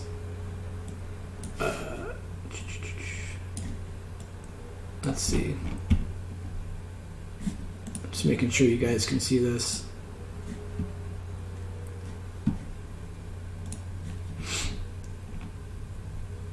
Alright, Rattlesnakes. Jody wears a hat, although it hasn't rained for 6 days. She says a girl needs a gun these days on account of all the rattlesnakes. So I imagine a girl who is prepared for anything, right? So the gun part is like an easy allusion to that, or whatever the word is. You know, in other words, there's a reason for her to be cautious. You know,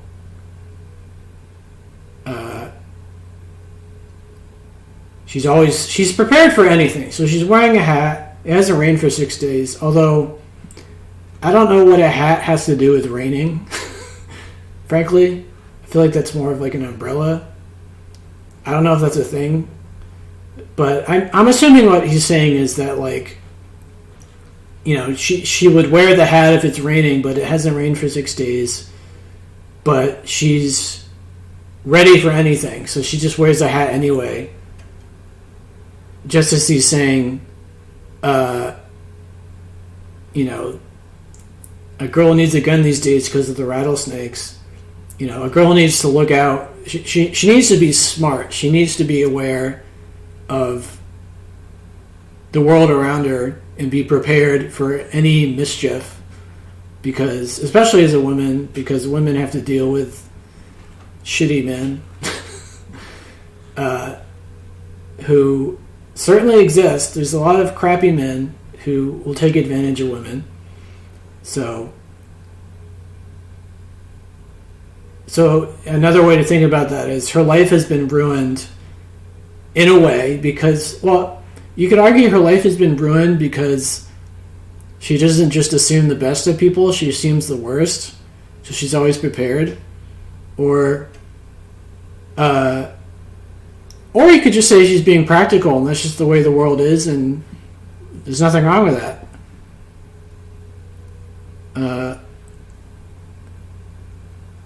But you guys are talking about housewives.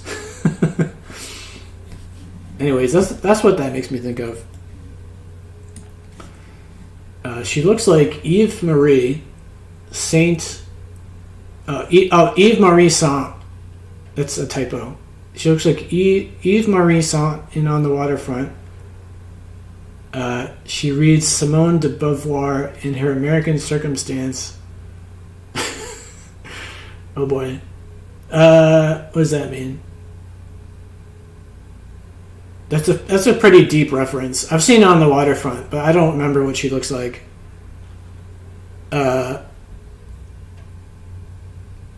It sounds like a really cultured woman. A woman who, I guess, I'm assuming in On the Waterfront, she looks well kept. And she educates herself, I guess, by reading this French novelist. I don't know. I guess that's what that is. Let's move on, though. She's less than sure if her heart has come to stay in San Jose, and her never-born child still haunts her as she speeds down the freeway. Oh boy. As she tries her luck with the traffic police, out of boredom more than spite, she never finds no trouble. She tries too hard. She's obvious despite herself. Huh. So it sounds like she moved to San Jose with a boyfriend who, I don't know, maybe she got raped and she had an abortion and it haunts her, and maybe she has a gun for the rattlesnakes because life has been completely cruel to her. Like, her life has been horrible, and so she was taught over and over again to expect the worst out of people. So she's frustrated because she's probably this really nice woman and everyone's just being horrible to her.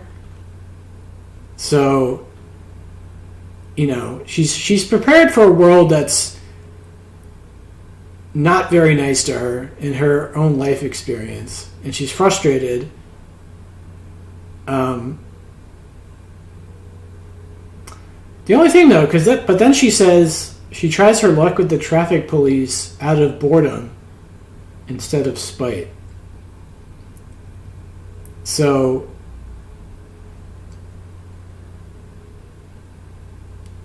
that implies she's kind of like a reckless person. But but that doesn't make sense because she's saying how she's prepared for all the rattlesnakes with a gun, and she wears a hat. She wears a hat, although it hasn't rained for 6 days.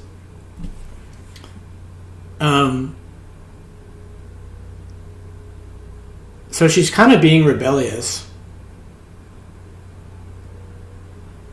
This is kind of confusing to me. Is this like saying two different things to me? Am I missing something?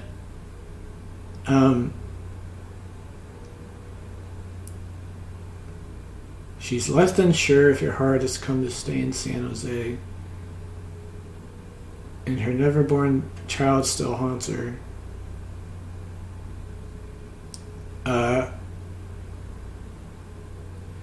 Well, either it haunts her because she got raped and had an abortion and still feels bad about it because it's, you know, killing a kid, essentially. Or she's just kind of loosey-goosey with men, but doesn't want to be tied down with a kid. But still, but she still thinks about it.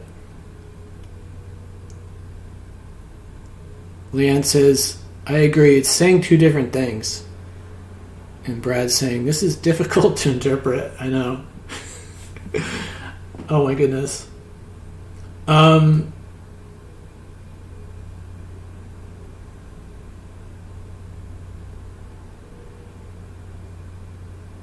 Well, it sounds like she probably wasn't raped.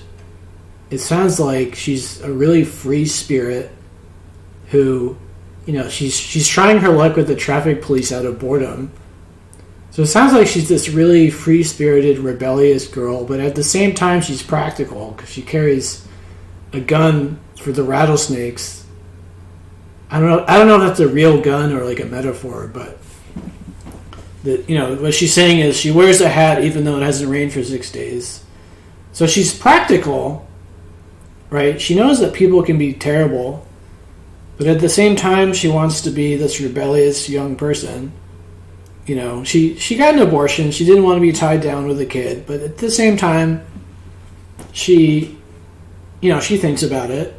She's not thrilled with the fact that she had to get an abortion, but she didn't want to have a kid at whatever age she is. So, I guess, she's this rebellious young person. But it says she never finds no trouble. She tries too hard. She's obvious despite herself. What does that mean? Leanne says, be careful with the R word. Might lead to a strike. Oh, okay. I appreciate that. Geez, I hope it doesn't affect the video. Anyways. She never finds no trouble. She tries too hard. She's obvious despite herself.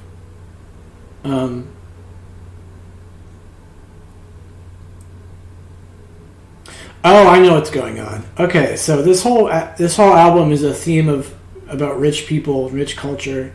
So I imagine you've got this young girl, right? She's very well educated. She grew up in this probably really rich family. But she's in this rebellious phase where she's trying to escape from the fact that she's from this rich background by sleeping with a lot of people and trying her luck with the police, and she's trying to rebel against her upbringing and what her class is, so to speak. So from outsider's perspective, she's being she's trying too hard to not be. She's trying too hard to just be like everybody else, right? The people who don't have a lot of money, and she's kind of she's going through her phase. Basically, she's going through this phase where she probably recognizes the fact that she has so much money, she doesn't have to do anything. But then she also doesn't want to just be another fancy rich girl, so she's she doesn't know what life she wants to live. But the reality is, there's some show where some guy had a good quote about this. It's it was talking about a girl like this, where you can pretend you're a working class girl, but at the end of the day, you still have your daddy with millions of dollars who can just bail you out at any second, right? So you're never really in any danger. It was something like that, right? So this girl's trying to live a dangerous life because she lives a life of luxury. And she's rebelling. She's trying to live a dangerous kind of life, on the edge. And the reality is, she could just get bailed out at any time by the money in her life.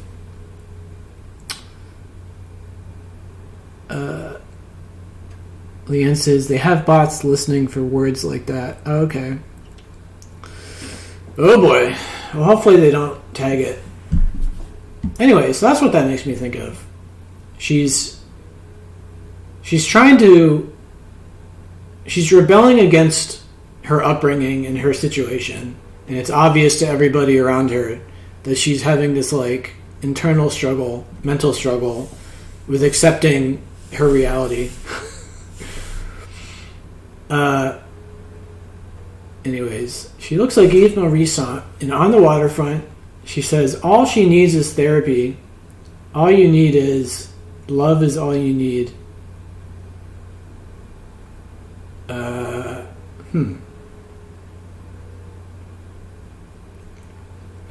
I mean, it just sounds like she's really mentally struggling with the fact that she's totally set for life, and she's trying to reconcile that with the fact that like most people are really struggling, and she needs a lot of therapy to get over it. She basically has to get over it, right? She needs to accept the fact that she was dealt pocket aces in life, as they say, and it doesn't make you a bad person to, enjoy, how would I put it?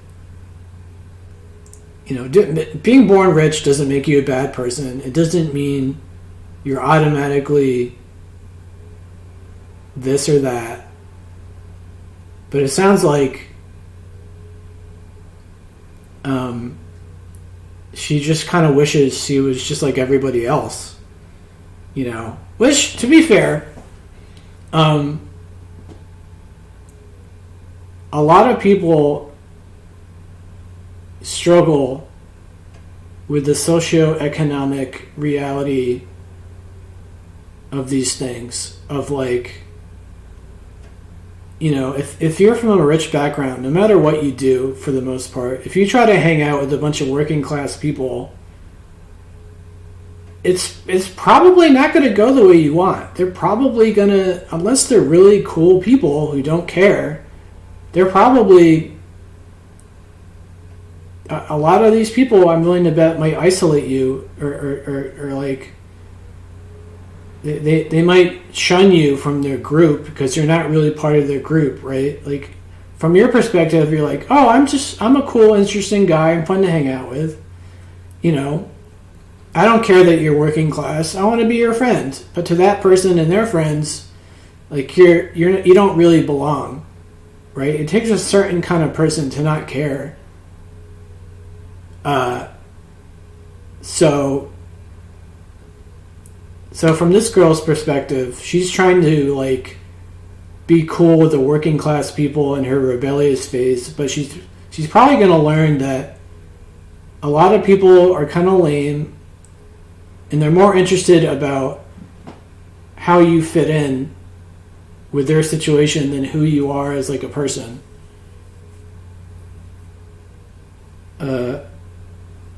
Leanne says, having so many things so easy must lead to boredom. Probably. Well, that's the other part. That's a good point. So maybe she's bored. Maybe her life is so easy that she's totally bored, so she's trying her luck with the police. She's trying to have a thrill. She's trying to get a thrill in her life because there's no thrill in her life that she doesn't manufacture. So maybe that's what's going on too. Brad says, I would never get bored. Brad says, that is true. We all fit easily into what we know. I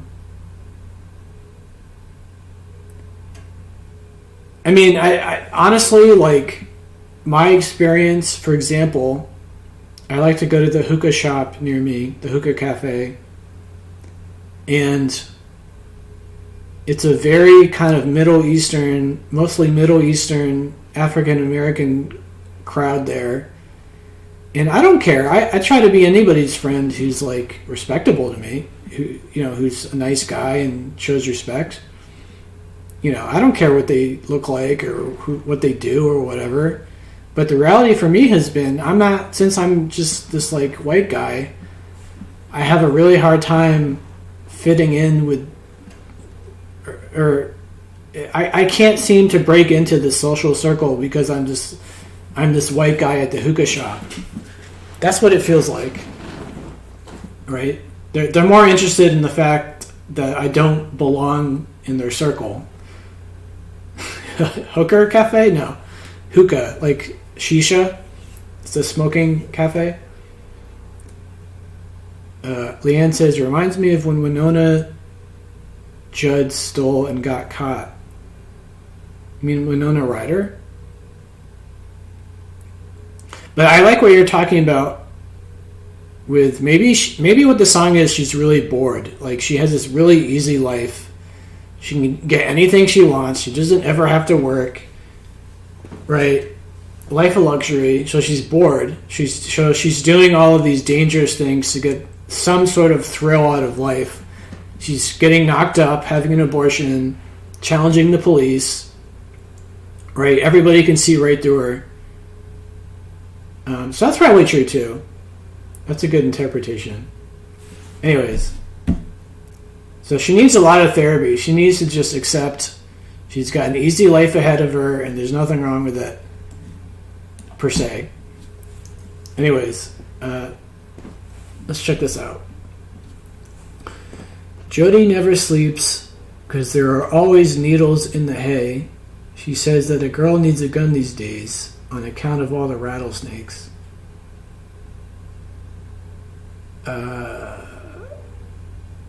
She never sleeps because there's always needles in the hay. So obviously, if you look at a haystack, it looks fine. You can jump on the haystack and you're fine.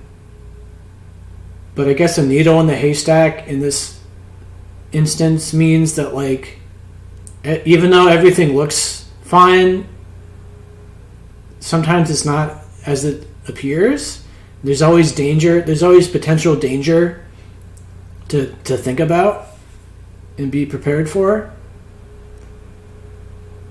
Leanne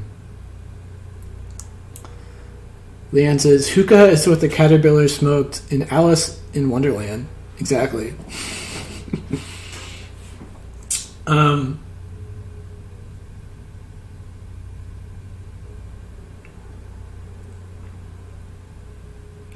don't know. It just sounds like Jody has realized that you have to accept that there are certain people who are not what they seem. Like, there's potential danger in the world. The world is not cookies and roses. The world is full of possible danger that you have to at least admit is out there and exists. So, it sounds like she's a rich girl. She grew up in this life of luxury where she assumed everything is on the up and up, everything's cool and easy. But now she's tasted real life. She's gotten knocked up, had an abortion, tested the law. So now she kind of knows what people can really be like, right? They're obviously good people, but there's also obviously really terrible people that you need to at least consider exist. Leanne says, so basically Cole's the caterpillar. Exactly. Anyway, alright, let's check this out. She looks like Eve Marisson as she reads Simone de Beauvoir, whoever that is. Her heart's like crazy paving, upside down and back to front. Excuse me. She says, it's so hard to love when love is your great disappointment. Oh, okay. So this is what happened. She grew up rich. She thought people were cool, right? She had no taste of the cruelty of life until she fell in love with somebody who ended up being her great disappointment. Right, so she thought she would grow up, she'd meet some Prince Charming, fall in love, have a baby, have a family, have this really nice life together, grow old and die. So real life hit her in the face, and it sounds like her boyfriend or husband was, a great disappointment, whatever that means, in terms of like how much of one. At the very least, they didn't work out. Enough so that she got an abortion. So,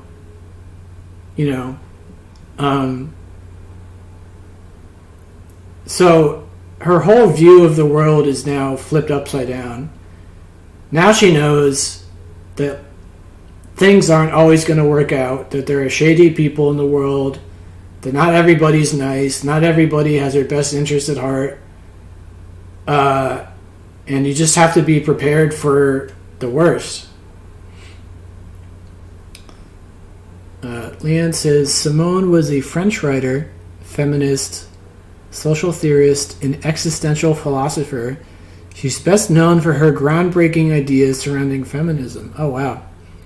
Her book, The Second Sex, is said to mark the beginning of second-wave feminism across the globe. Oh, wow, okay.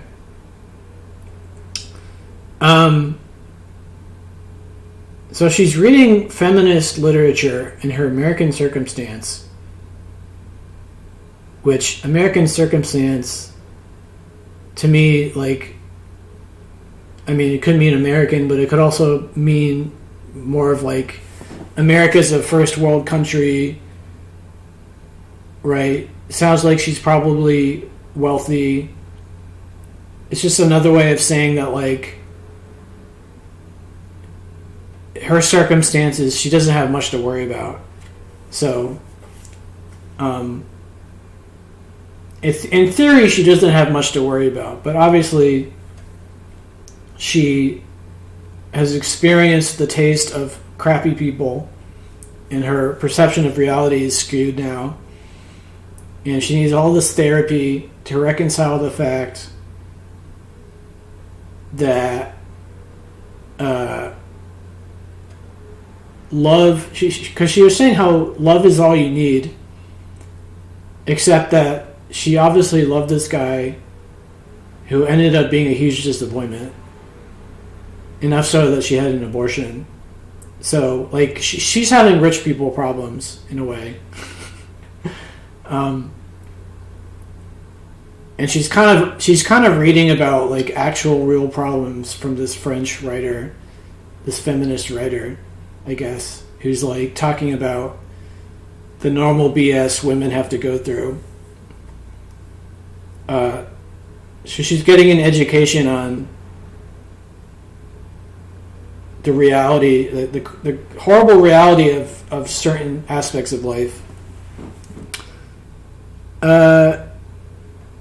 Leanne says, in what line do you think that she was the R word? So, I think it was this one. It says, her never-born child still haunts her.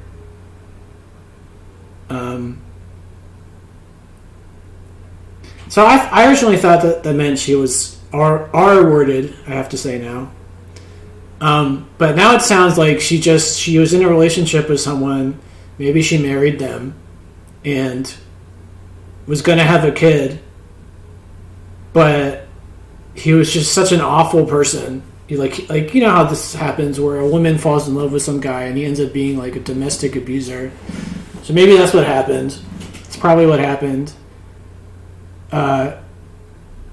He probably turned out to be this horrible guy, this horrible boyfriend, or husband even, and it was so bad that not only did she break up with him or divorce him or whatever, but she had an abortion. You guys are talking about hookah. Brad says, hookah, LOL. Leanne, I did wonder. A vape? I think I've tried a vape once. Leanne says, I've had apple tobacco from a hookah. It's light and tasty. Not like smoking cigarettes. Well, I hate smoking cigarettes. I hate the taste of it. I like hookah more. They're both terrible for you. Don't do either.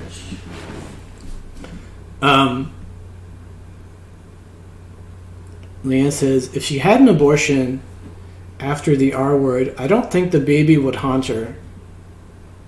I don't know. I mean, that's debatable. You're still killing a child, in a sense, so, you know, she probably didn't want this child with this particular guy who R-worded her, but, you know, you're still aborting a future kid. That's still, I can imagine women thinking about that and being hard on themselves because of, you know. Anyways, I mean, maybe not.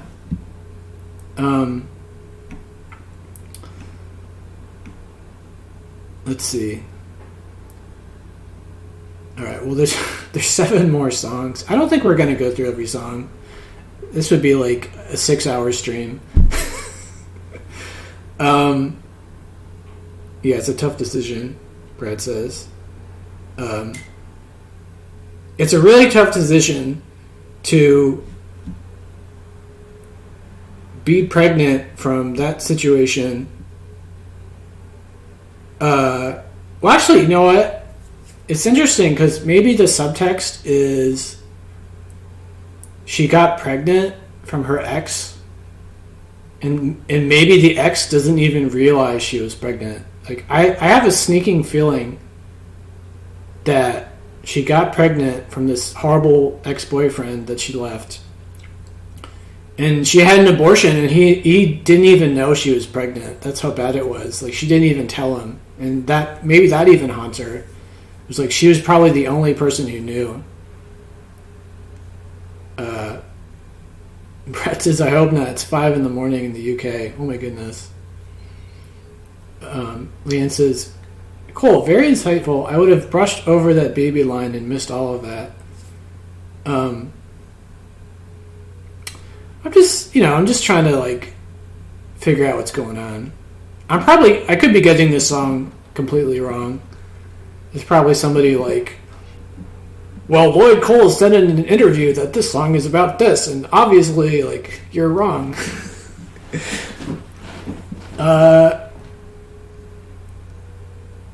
So anyway, what's the song about? This song to me is about a woman who grew up in wealth, thinking that all men are like knights in shining armor, and love is all you need. And she probably loved this guy totally, and was ultimately forced with the reality that he's not a Prince Charming, that he's actually probably a horrible guy. So now her whole life, her whole world is crumbling around her. Like, what she thought the world is like is crumbling around her. She thought she met the love of her life, and now he's this horrible boyfriend or husband. And now she knows that there are rattlesnakes to be wary of, so to speak. So she's always got to keep a gun for the rattlesnakes, which, you know, probably not literally. She probably means, like, somewhere in her mind, she's got to know that there may be a needle in the haystack. This haystack may look nice and pretty and comfy, but there might be a needle in there that if you jump on it would, like, pierce you hurt you or something. That's how I thought of that line. It's like things look good on the outside, but on the inside there's like a red flag. Let's put it that way. Right? People can appear to be totally fine and nice and presentable, but if you really get to know them, there's all these red flags that you didn't know exist, which it sounds like her husband or whatever had all these red flags. After they've been together for a while, she realized, oh man, he's bad news. I need to get away. And it says right here, they probably moved to San Jose together. And then they broke up, and now she's still in San Jose, and maybe she got used to San Jose.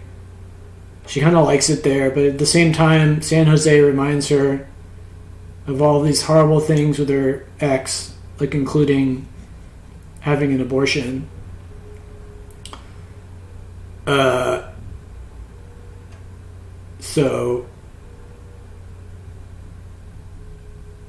But then this line, right? It says, she tries her luck with the traffic police out of boredom.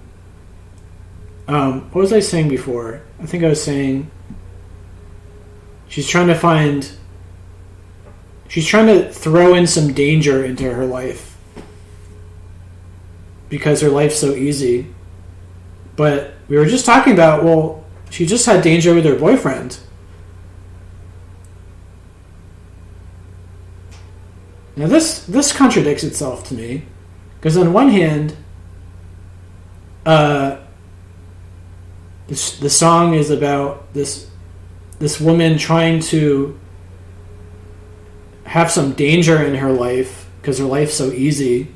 So she's sleeping with these people, having abortions, trying her luck with the traffic police because she's bored. She's rich and bored. But then on the other hand, she's talking about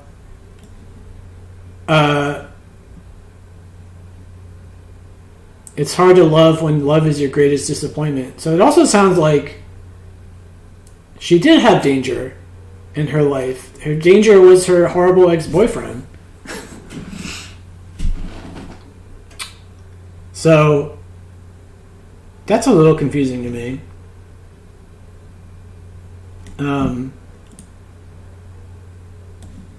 What do you guys think of that? Because this definitely makes it sound like she's bored of her easy life. She's trying to have some thrills. There's no thrills in her life. She can buy anything she wants. She doesn't have to work.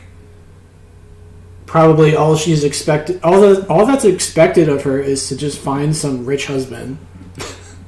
Right? Fall in love with some rich husband is like probably what her life was supposed to be about. And then she finds out later that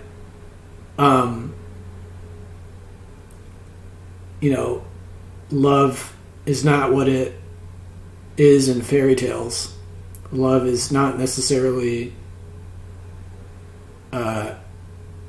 love doesn't necessarily lead to something that will be amazing forever, right? Because obviously we've all had those girlfriends or boyfriends that you fell in love with, and then you moved in together for a few years, and then you realized you hate each other after a few years, and you did love each other at one point, but it didn't last. So love was her great disappointment. So anyways, those are kind of confusing to me. Those are kind of contradictory. It's like the danger in her life was her bad relationship. So maybe she had this bad relationship, left it, and then was trying to fill this empty hole in her heart by living dangerously, speeding on the highway, and doing all these things. I don't know. Anyways, that's the song. Maybe we'll do one more song and then call it a night. That sounds good to me. There's too many songs. So let's kind of do this last one real quick. Down on Mission Street.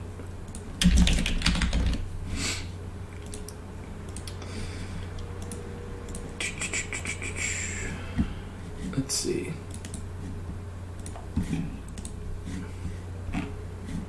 Oh, that's not good.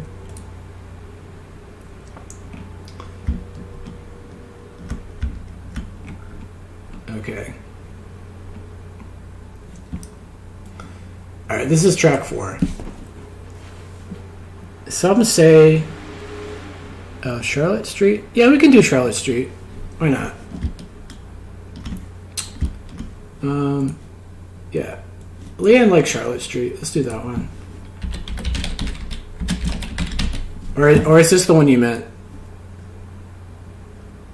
Down on Mission Street? Okay. Never mind.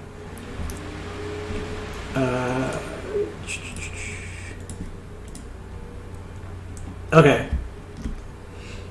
So, down on Mission Street.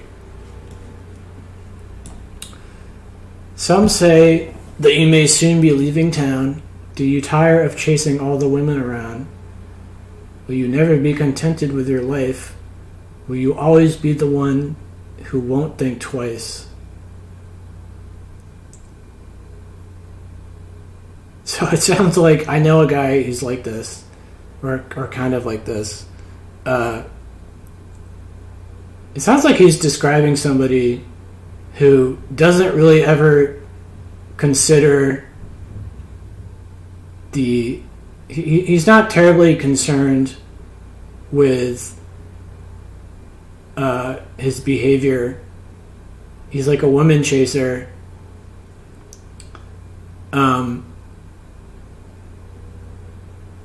Well, actually, hold on. It says, will you always be the one who won't think twice?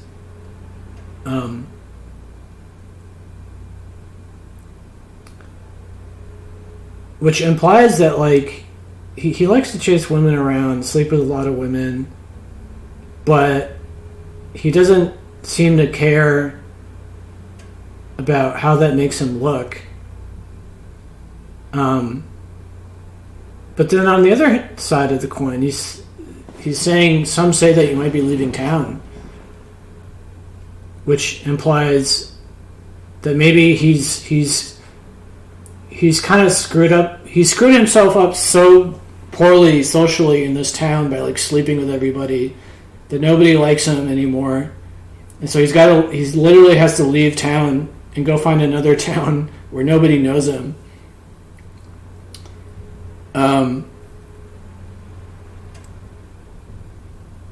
Brad says, Down on Mission Street was the first track where I realized I liked the album.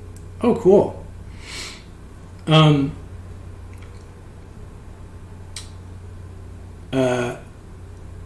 Anyway, so he's chasing all these women around. This guy says, will you ever be content with your life? Which sounds like this guy doesn't want to settle down. He's afraid to settle down. He reminds me of my neighbor growing up, because my neighbor, he's the same neighbor I was talking about before, who he's a really handsome guy. He's really charming. He's really funny. He's the life of the party. All the girls love him. And up until a couple of years ago, he's like 38 now, he spent all of his life just women chasing, just sleeping with as many women as possible.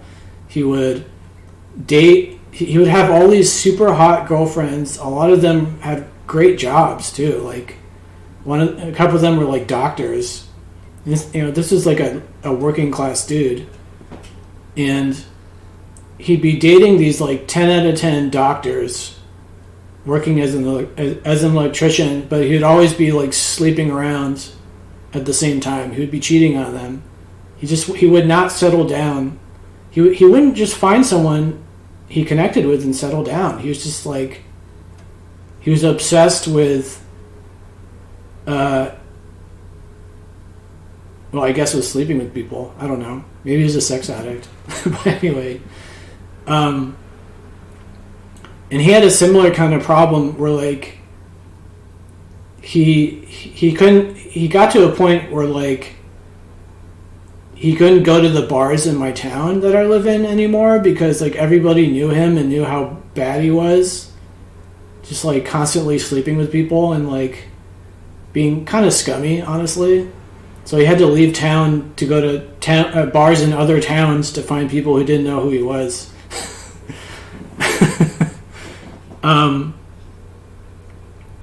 So maybe this is talking about a guy like my neighbor who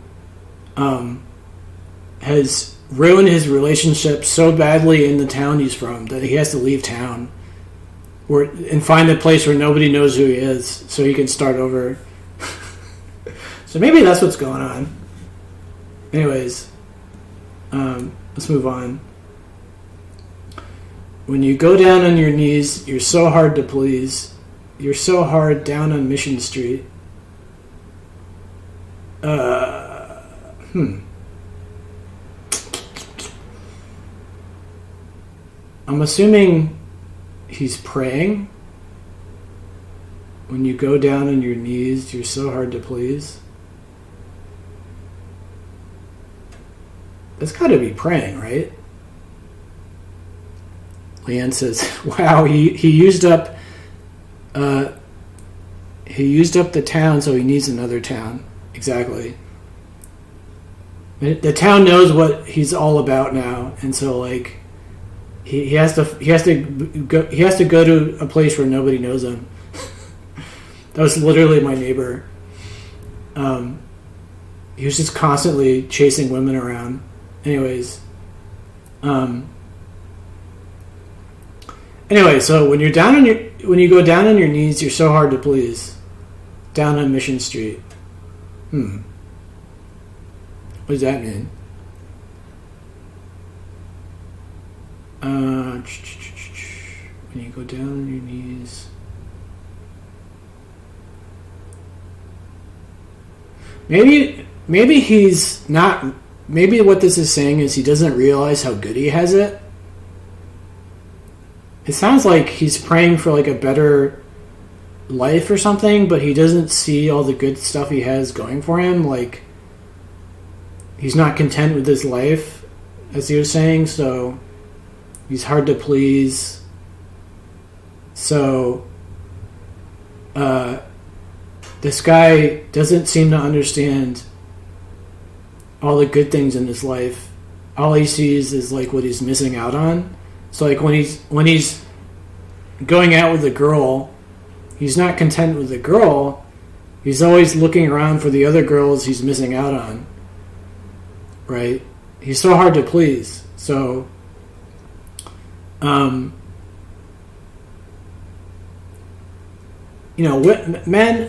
men who love their girlfriend, they might notice.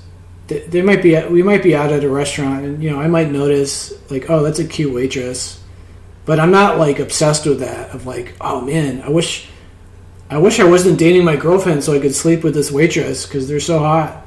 Like that doesn't enter my mind, but it probably enters this guy's mind of like he's missing out. He probably feels like he's constantly missing out, and he doesn't want to miss out, so he never just stays with one person. So that's how I interpret that. Okay, God only knows how you can hurt her. When you know that's what you do, how does it feel to be so cruel? Will you never be content with your life? Will you always be the one who won't look back?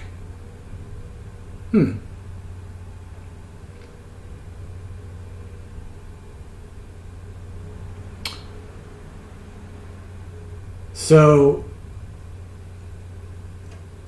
this guy doesn't seem to be bothered by his behavior, right? He's probably like my old neighbor who's cheating on his girlfriends constantly and doesn't seem to care, right?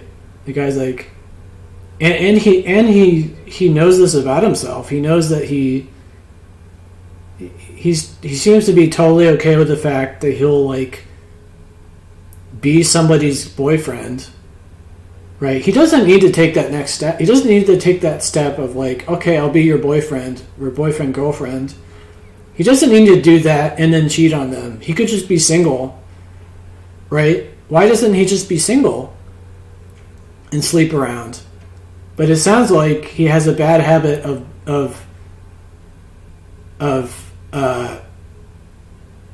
like getting into these relationships and then cheating on all of his girlfriends and making them feel awful, obviously, which is the cruel thing to do, right? I mean, it's fine if you want to just be single forever and just sleep with as many people as you want, but like once you start dating people and cheating on them, it's like, whoa. And he says, will you always be the one who won't look back?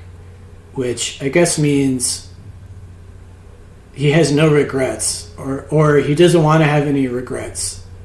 So that's probably what his problem is, right? So he's with his girlfriend at some restaurant, and his waitress is like super hot.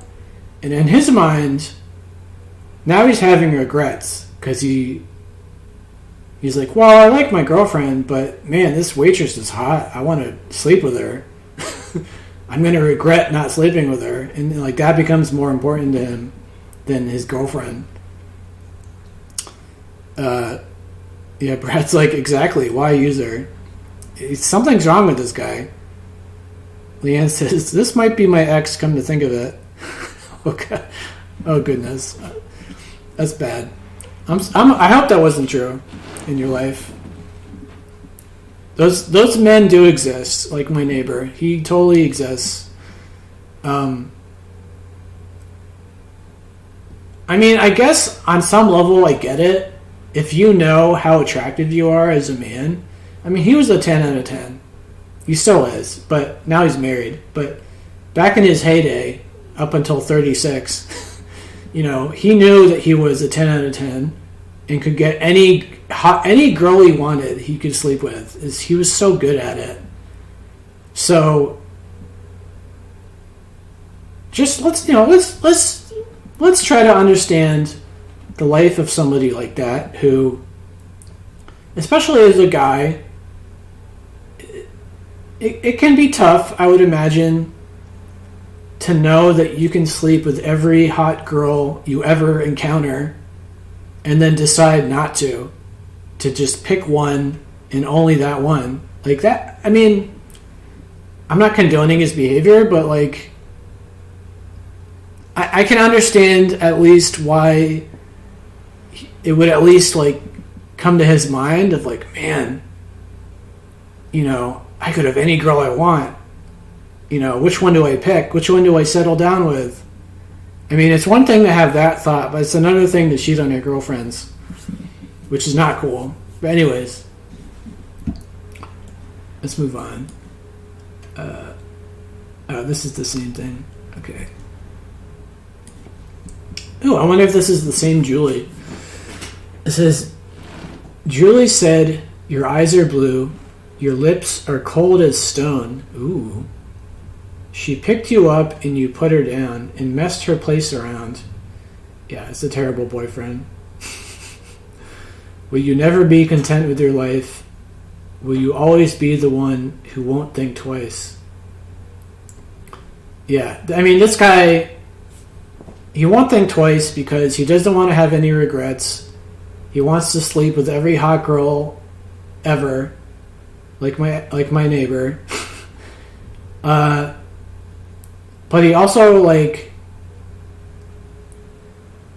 he doesn't want to have any regrets, but he also doesn't busy his mind with worrying about what he did in the past, right? He does, in the sense of, like,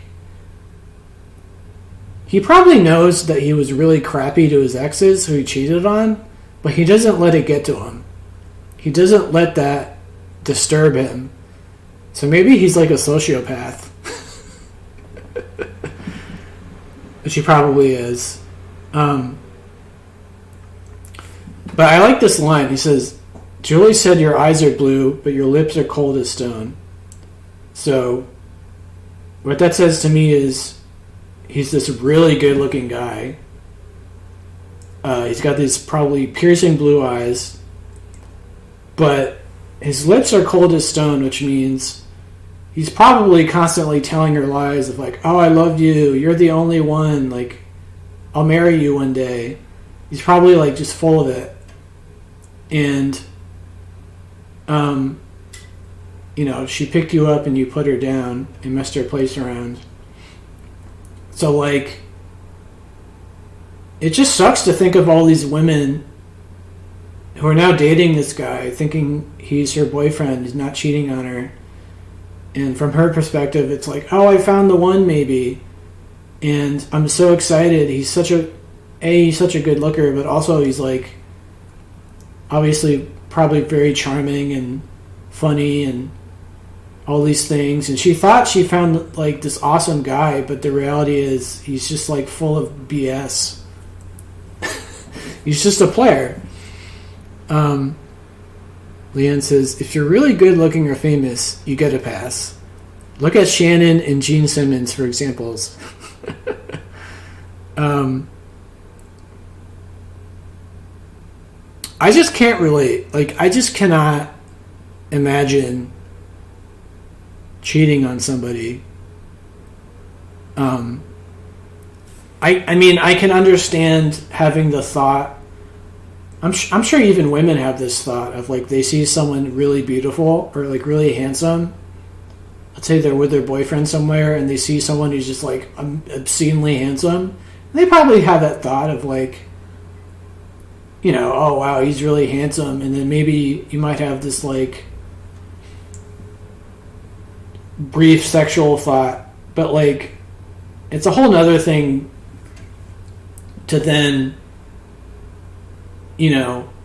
cheat on your boyfriend or girlfriend with that person.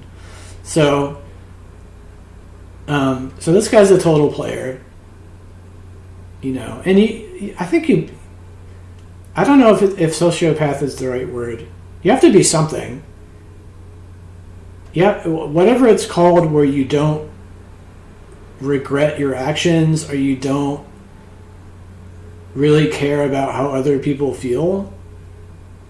You're more concerned with about how you feel. So, as far as you're concerned, like, the water's under the bridge. I'm not going to spend my life worrying about the past because you can't change the past. It's like they're constantly looking towards the future. And so they have these blinders on to the past. And so that enables them to not care about their actions at all. I guess. Where I get, narcissist. I mean, I imagine most people care about things they did in the past. I mean, on some level, you have to let go of the past to a certain degree, right? Like, let's say 10 years ago, you were kind of a crappy person, but you've bettered yourself since, and now you're not that crappy person. In that scenario, you could probably let that 10-year-old self go and just not worry about it and realize you're a better person now.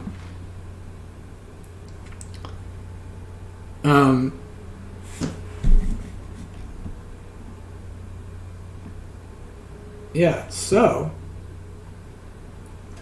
it's so funny. This is just like my neighbor to a T.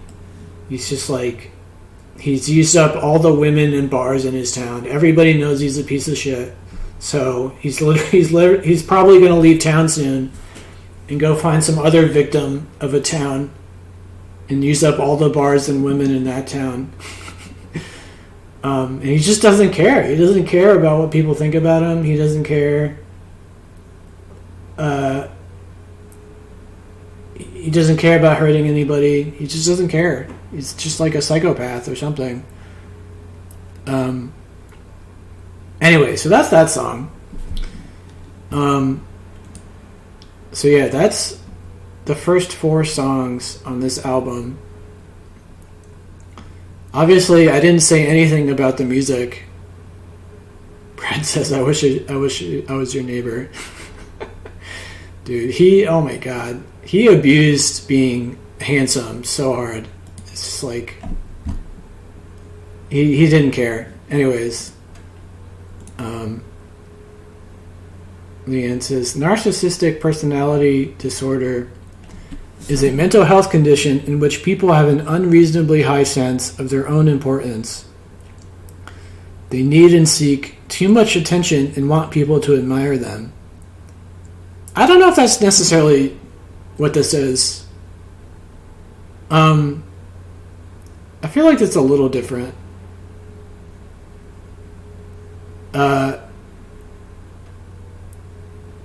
She says, people with this disorder may lack the ability to understand or care about the feelings of others. Well, that part kind of applies. You know, if you're constantly cheating on your girlfriends who are nothing but nice to you, as far as I know, maybe they're not, but I'm assuming they're loving people, probably, and you're constantly cheating on them because you don't want to miss out on the hot girl next door, right? That you're more concerned about sleeping with every hot girl you've never met before.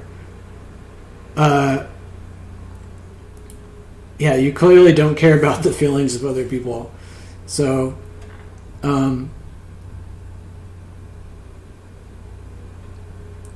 you know, I'm sure most people, I'm sure like all three of us, you, Brad, and Leanne, or me, Leanne, and Brad, I'm sure we all care about what the repercussions of our actions. So if I'm dating somebody, if we're all dating somebody and we decide to cheat on them and people know that we've done that, I'm sure that would make us feel terrible,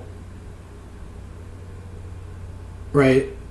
I mean, assuming you I wouldn't cheat anyway, but assuming you did cheat for some reason, you just couldn't, you were just so seduced you couldn't help it or something. You cheat on your girlfriend or boyfriend. I'm sure it would haunt your mind knowing that you did this to your partner, right? You wouldn't just be able to just not let it affect you.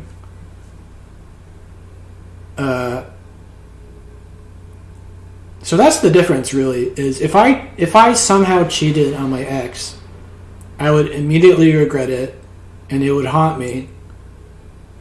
And it would haunt me if other people found out, right? Because they would obviously think I'm a terrible person, so that would bother me. But this guy in this song, he clearly doesn't care what people think about him at all. All he cares about is the fact that he's a stud. He's this charming, funny, life of the party who knows that every girl at the bar wants to sleep with him. I can't imagine. I mean, to give this guy some credit, I can't imagine being that guy. Even like not necessarily having his disorder, but like knowing, I can't imagine being a guy who knows that they could sleep with any girl that they felt like talking to. Right? They go to any bar and they're like, "Oh, that's a hot girl. I'm gonna try to sleep with her," and you totally will sleep with them because you're so everything. I can't imagine being that kind of person where you just know this about yourself, you know. But anyways, so that was the four songs. We're not going to do the whole album. There's too many songs, but hopefully that was fun for you guys. Excuse me. I didn't talk about the music, like I was saying, frankly, because I'm not well versed in music theory anyway to talk about it, but also because I strongly believe that there's not, I don't find much value in talking about the music, in the sense that, like, I strongly believe that when you hear a song, you pretty much know if you like it or not. There's not much point in me trying to persuade people to like something if you hear a song, you can decide for yourself if you like it. So that's one aspect. The other aspect is like going in depth about the music theory of the song and like what chords are they playing and what notes are they using or whatever. It's like I don't care about any of that, frankly. I'm far more concerned about stuff like let's talk about the lyrics and what's the songwriter mean by this line or whatever, things like that.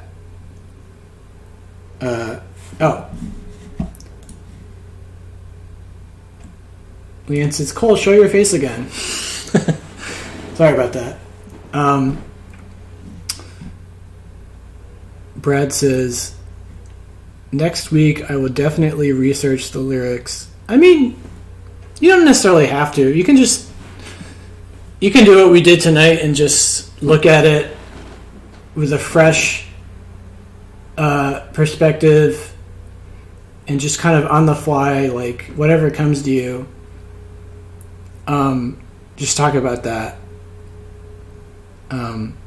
Leanne says, I thought Down on Mission Street was an uplifting song. Really? How do you mean?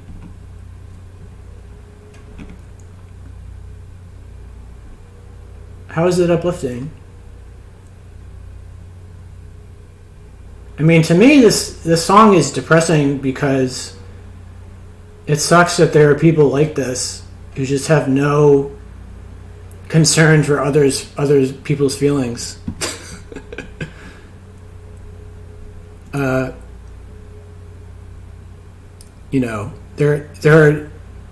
There are people in my life other than my neighbor who are they're not women chasers, but they do have an issue with caring about other people's feelings.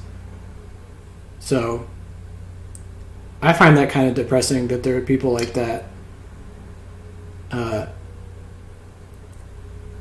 Leanne says, we will do better as time goes on. We did great for the first run, I think. I think we did. You marked the song as uplifting. Brad enjoyed himself. I'm glad you guys enjoyed yourselves. I did no preparation other than listen to the album again. I'm trying to think of what album to do for next week. Because we were talking about last Monday how to pick the albums. I kind of like the idea Leanne had about getting the community involved and like voting for it maybe. So maybe I could pick five albums and have a poll up on my community tab. That's an interesting idea, except for the fact that there just aren't enough people who would vote to make it make sense. Like, it's not like there's definitely going to be 100 people voting on these 5 albums, and it's like, it's probably going to be more like, if I'm lucky, maybe 10 people, like maybe. So I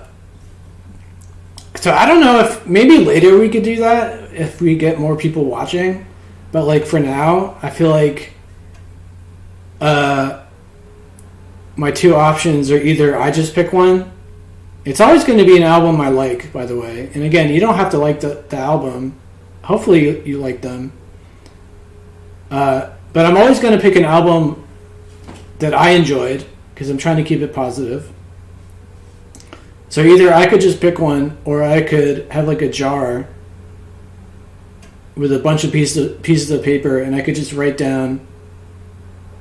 I could have maybe like 100 albums. That's a lot, but let's say 100 albums on pieces of paper, and I could just like pick one randomly. I mean, the other thing I'm thinking about is like, do I want to have us listen to albums or talk about albums that are more famous? Like, let's say, an obvious famous album is Nevermind by Nirvana. I mean, we could talk about it, but I personally think it would be more interesting to have you guys listen to, and then us talk about the more like hidden gem stuff, like this album was. So, and if you do one a week, that's 52 weeks a year. So that's 52 albums a year. And I think I recommend like 700 albums on my site. So that's like 10, that's like 14 years worth of albums.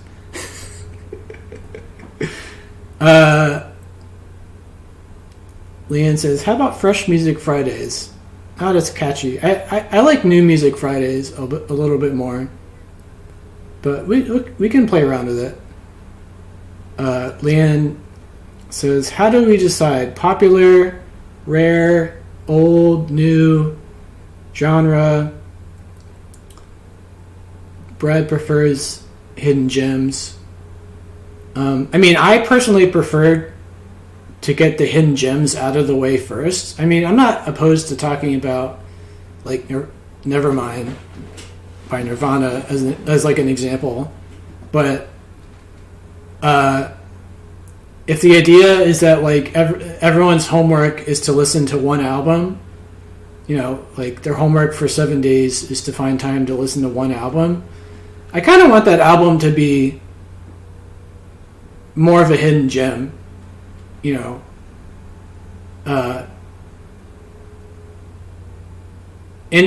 one of the reasons being that like that's kind of a lot of the point of the website in the first place, is finding these hidden gems and trying to get people to check them out, whether they like them or not. I want them to check them out at the least. Like, this album in particular, you guys hadn't heard yet.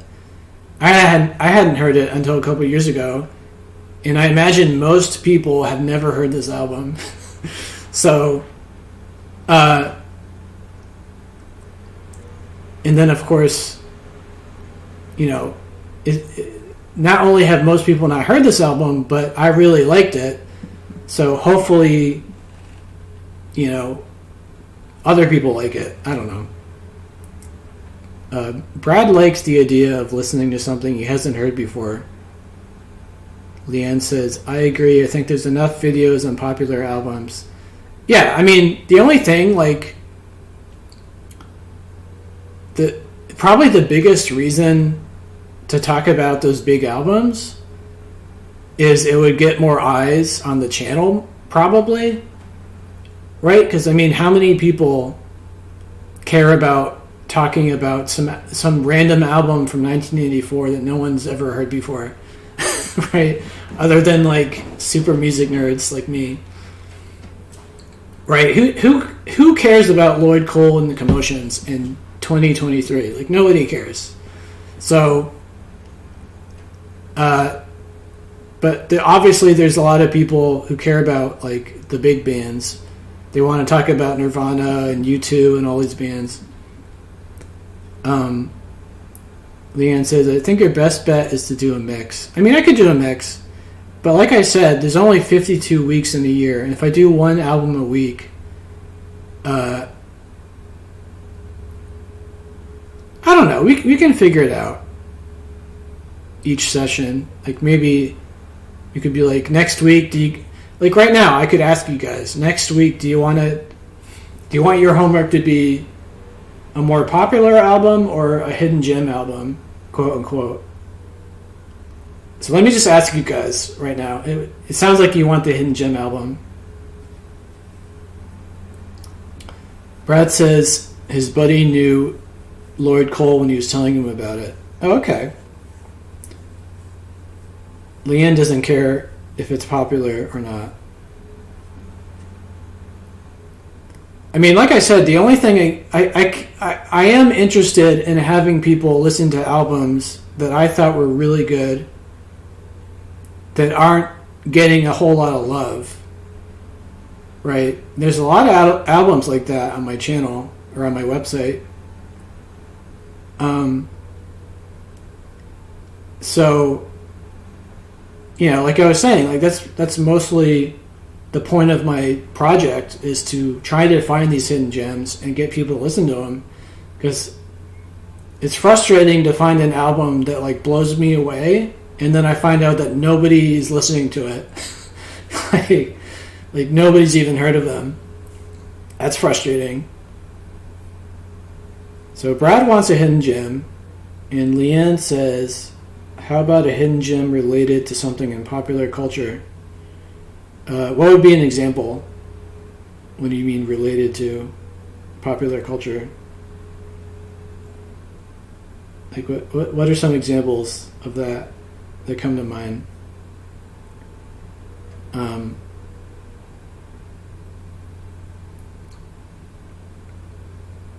By the way, do either of you care what genre it is, what the next album is?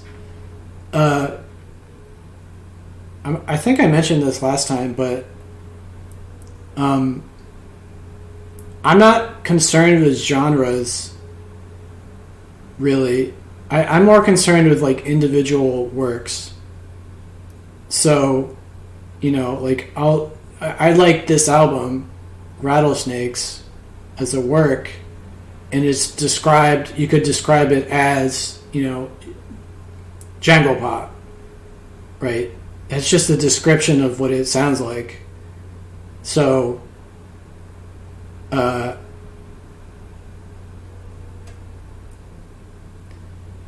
like I listen to a lot of genres because it's more about the individual work, like whether it's the song or the album, and then the genre to me is simply just a way to describe what the music sounds like. Leanne says, as an example, like Stranger Things popularized Kate Bush and Metallica. That's true. Brad says, I pretty much like all music. Leanne says, I do all music, 1920s to the present, all genres, but you still have to turn me on to drum and bass. There's not that many drum and bass albums I really like. There's only a couple of them. But so here's something about that, actually. You just brought up a good point. Or you made me think of something. So I don't know how I would handle talking about an electronic album as an example. Like, let's say there's a lot of electronic albums I think you guys would like, and then I could make you guys listen to them for the next Monday, but I don't know how I would talk about them. Right? I mean, at least with this album, there's all these lyrics to go through, but pretty much every electronic album has like no lyrics. So it's like, I don't know how I would make that interesting. I have to think about that. Brad says, 1 minute I can listen to classical, and then the next minute hardcore punk. I love it. Leanne says, Fully Completely is the third studio album by Canadian rock band The Tragically Hip, because Americans don't listen to them, but they should. I'm not currently a Tragically Hip fan, but I could be converted. I'm always open to being converted, like with the sound. I think I showed you this. Hold on.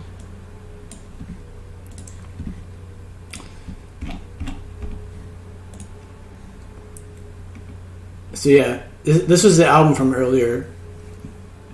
Excuse me, where I definitely listened to it a couple years ago, and for some reason it didn't click with me, but then I listened to it like last week or some point last week, and it just blew my mind. So I'm always open to being what's the word, pleasantly surprised after a second listen.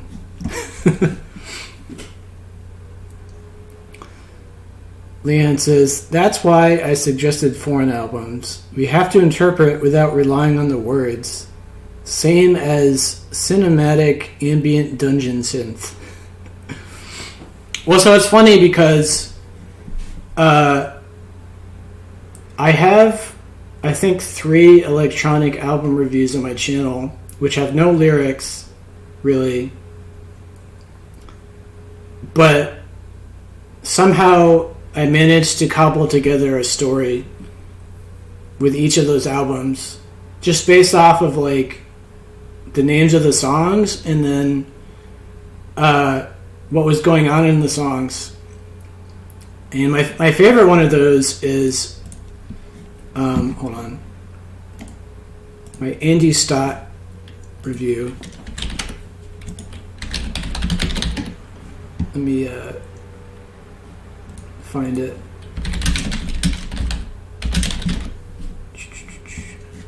So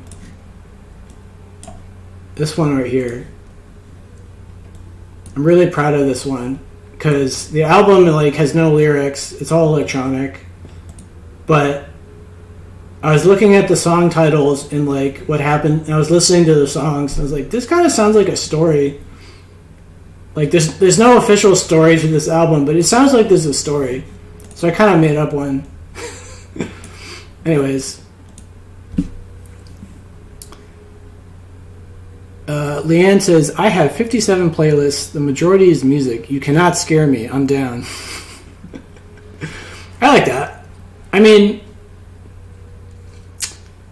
so music is a funny thing because for example, I'll be at the hookah shop and there might be some new guy there and I'll be like, hey, do you like music? Or like, are you a music guy? And they'll be like, yeah. And then I'll talk to them about music, and then I realize, well, what they really mean is like they only listen to electronic music or they only listen to rap music, which is fair. You know, there's nothing wrong with that. But like, I don't usually meet people like you guys who will be very open-minded and just listen to anything, really. You know, I guess I like rock music the most, but I listen to like every type of music. Leanne says, I actually have one playlist just about music genres. Ooh, that's pretty cool.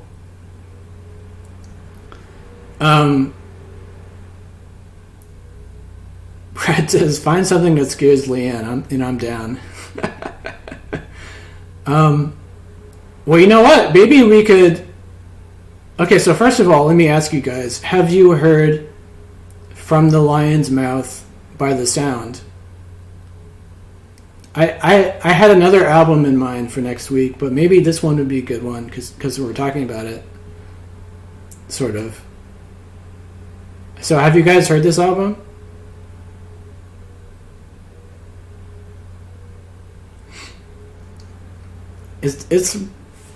It's pretty obscure. I mean, the only reason I know about it is from Rate Your Music. Let's see. Yep, it's showing. Okay, so both of them are bolded, which is usually a good sign. But yeah, this one is 1418 overall. So that's how I found it originally. And by the way, here's another tool. This one is a lot rarer, but here's another tool I've used. I've looked up random bands on AllMusic, and certain albums, like From the Lion's Mouth, this is the community rating on the right. So this one has 5 stars from 282 people. So that's pretty rare that an album gets 5 stars from random people, and it's like a lot of them. 200, 282 random people averaged 5 stars. So there's no way to search for those on this site. You just have to like pick an album. You have to pick a band and then just like look at the user ratings and hope one of them is like this. So I noticed that after I found the album on Rate Your Music, and then I looked it up on Alt Music, and I noticed it had this, and I was like, oh, that's interesting. But anyways, Brad hasn't and Leanne hasn't. All right, let's just listen to that one. I mean, why not? There's a whole bunch of cool hidden gems I want us to talk about eventually. So we'll get to all of them at some point. So I guess we'll do the sound for next week. Why not? Leanne says, I think we should please the people in the live chat first and worry about the replay gang second. Yeah, why not? That makes sense to me. If you guys are going to show up, you know, I'm far more interested in what you guys want to do, because I made that poll here. I made a poll on my channel.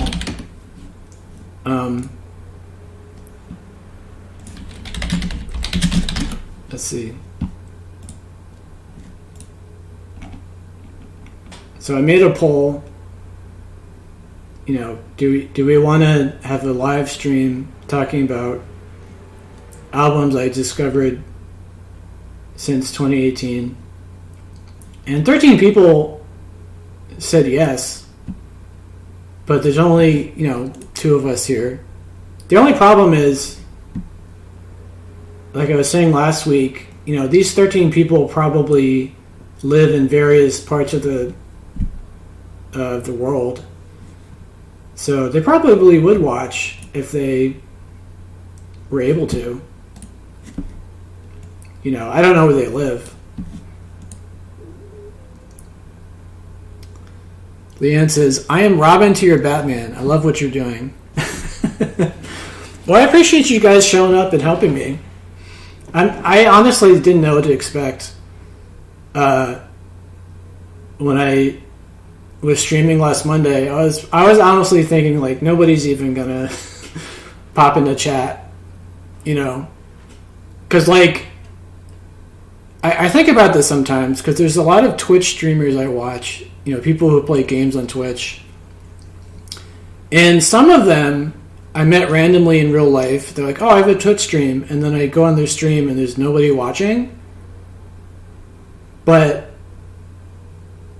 they have it easier because they're playing a game. So if people show up, they can watch some guy playing a game. They're doing something. But the problem with this stream is, like, what I'm doing is, if nobody shows up, there's nobody in chat, I'm talking about an album, and it's like, it's really depressing to be talking to the void. Let's put it that way. So I'm just glad that anybody showed up, frankly. So I appreciate that. Brad says it's 6 a.m. here. Yeah, I'm going to wrap it up in a little bit. Leanne's on Mountain Time. I can friend you on Twitch. So I have a Twitch under the music hole, but I tried to, like, there's a way to stream live on YouTube and Twitch at the same time, and I couldn't figure out how to get it to work. So I just kind of gave up on it. But I actually do have a Twitch name, a Twitch account called The Music Hole. I was gone for a year. Basically, I had this, like, what happened was, I have all these reviews. I have like 150 reviews. It's just like my brain was working overtime in 2021, and I had all this energy to not only make these reviews, but, like, think of interesting things to talk about with the albums. I had all this like my brain is working overtime, and it's really easy. The only thing I regret really is the video quality on the first like 100 or so are not great.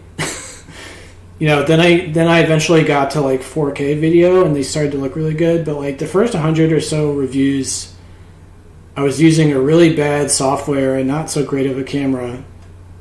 And I like what I had to say in them, but like watching them on a monitor, it looks pretty bad. So that's my one regret, is not just starting with 4K immediately. People multicast or simulcast on different things. I'm using Streamlabs to stream this, and it says that I can stream on multiple platforms at the same time, but it's not letting me for some reason, and I don't know. I don't care that much enough right now to fix it.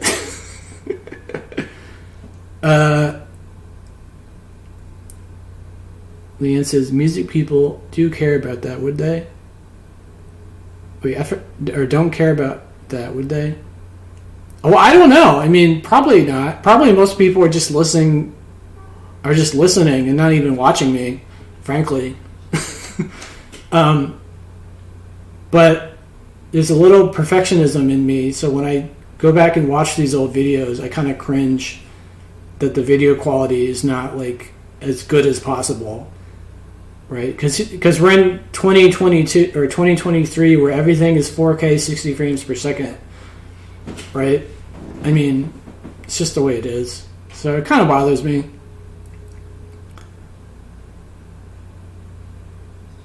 Brad says, I love the album reviews you do. I'm just glad anybody got any enjoyment from them. So thank you for saying that. I really didn't know what I was doing, but also how if anybody would even care, frankly. Leanne says, I can hang out with you on Twitch streams to draw in more viewers.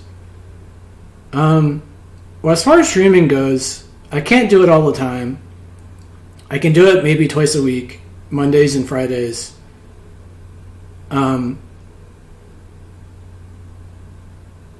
Maybe more if like a lot of people show up. I mean, another problem I have is I have this stream right now, but I don't know how anybody would find it. I don't know how to advertise it. Right? I would like people to join and chat and hang out, but I don't know. I'm not educated as to the marketing angle of it. Like, how do I get people to find this in the first place? Like, the people who are interested. First, you got to find the people who are interested, and then you got to let those people know what you're doing. Leanne says, unlike so many reaction channels, you always have a lot to say. Well, I'm glad you think that. I mean, I don't watch really any reaction channels, so I don't know. I honestly don't know what I'm doing compared to them, frankly. I know I can add hashtags. I just don't know which ones to add.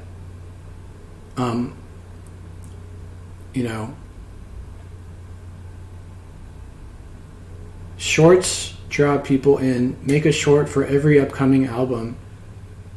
That's not a bad idea. I have to figure out how to make a short then.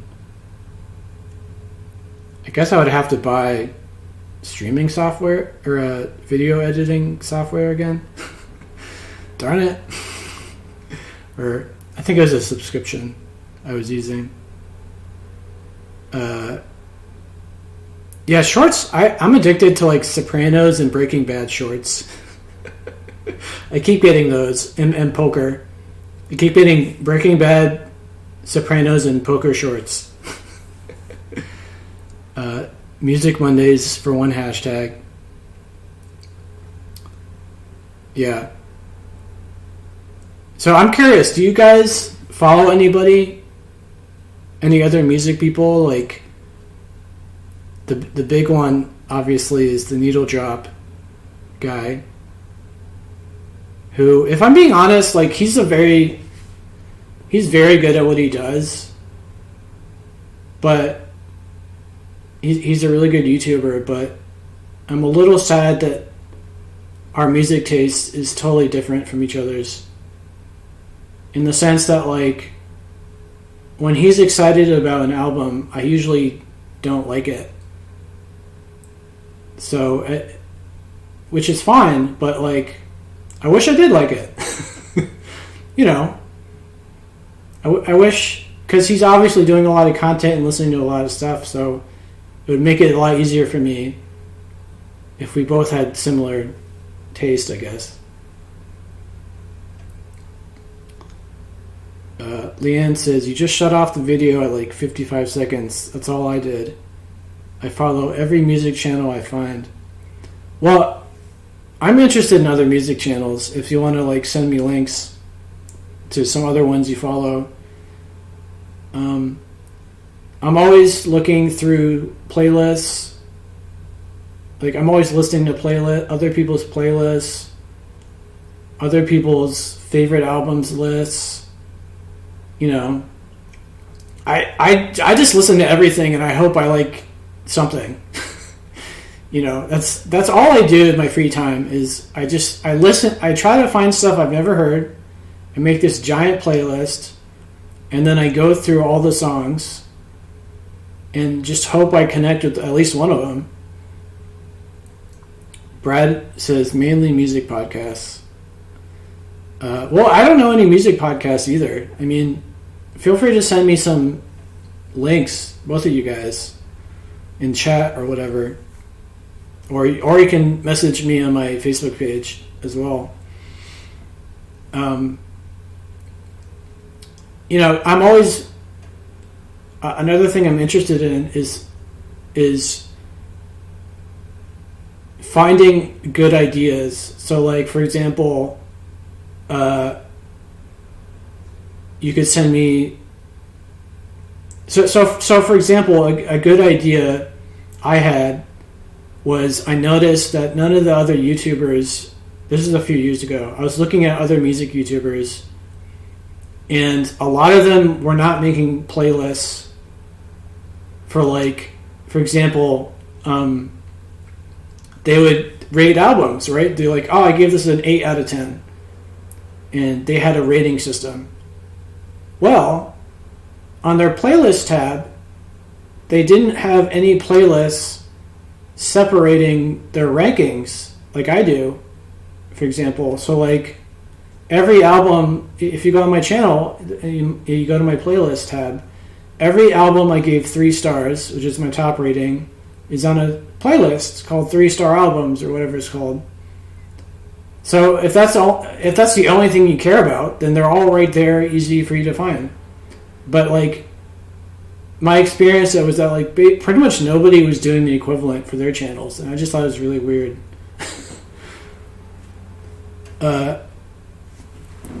Leanne says, Brad Taste in Music. Oh, is that like a play on Broad Taste in Music? That's pretty good. Brad Taste in Music is the latest channel you've joined. He was streaming tonight. Brad's still making my playlist. Yeah, I can't wait to check it out. Broken Record with Rick Rubin is a podcast. Leanne says, I mod for a lady who does channel chat and mod training, and she promos links in her chat. Maybe you would be interested in that.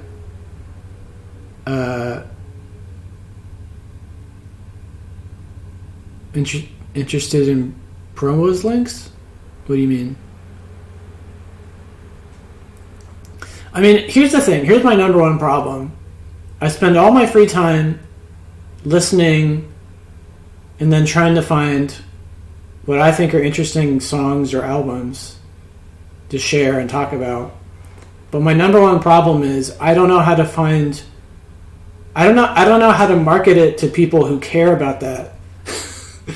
Right? Because obviously it sounds like you two people are interested in what I'm doing to some degree.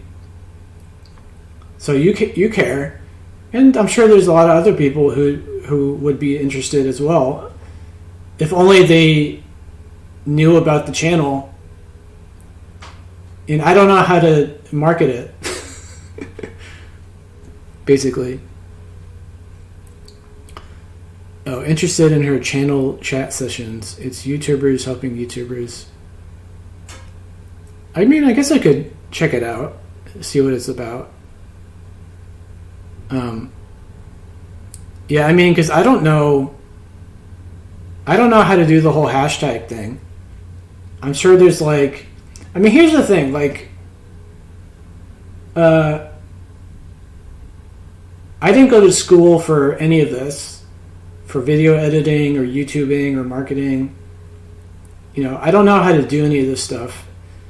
And a lot of these big channels hire people who do know how to do it to work on specific things. Like, one guy will handle the video editing so it looks really flashy, and they'll hire another guy to like handle all the thumbnails and thumbnail artwork and hashtags and all that stuff. And here I am just trying to do everything by myself, and I don't know what the heck I'm doing. Leanne says, I was thinking you could advertise on every page of the blog that you're doing live streams. Brad says, I think you have a lot of followers, though. Isn't it around 8,000? Yeah, for some reason, there were a couple of videos that like really took off. One of them was Feature Islands. I don't know what happened. That video has like 200,000 views. So, I don't know what happened there. It just like, I couldn't believe it. And then people were joining, but then like, and people were like commenting for like a little while, but then it all started to like peter off. And then I think most of those 8,000 people don't even pay attention to the channel at all anymore, or the website even. And I don't even think a lot of them are real people. I don't know what's going on with it, but I'm happy to have that amount. Also, it's been a year, so a lot of those people probably, you know, they gave me a chance and then I was gone for a year and then they just forgot about me, which is fair.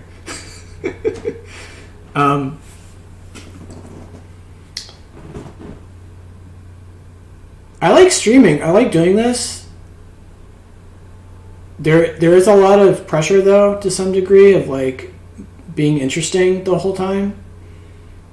The first fear is hoping and praying that even one person's in chat watching. Okay, so now one person's in chat and they're listening and they're watching. So now you got to be interesting. So now what do you talk about? And how long do you talk about it for? Like, I started this at 10 o'clock 3 hours ago, and I had no end time in mind, which could be a problem, maybe. I'm kind of the guy who likes to have like, okay, this is what the stream's about, this is how long the stream's lasting, and then it's over. Which is not what's going on right now. We're just rambling on.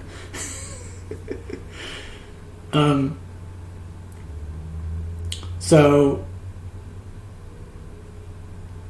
Brad says, you heard about me on Facebook originally.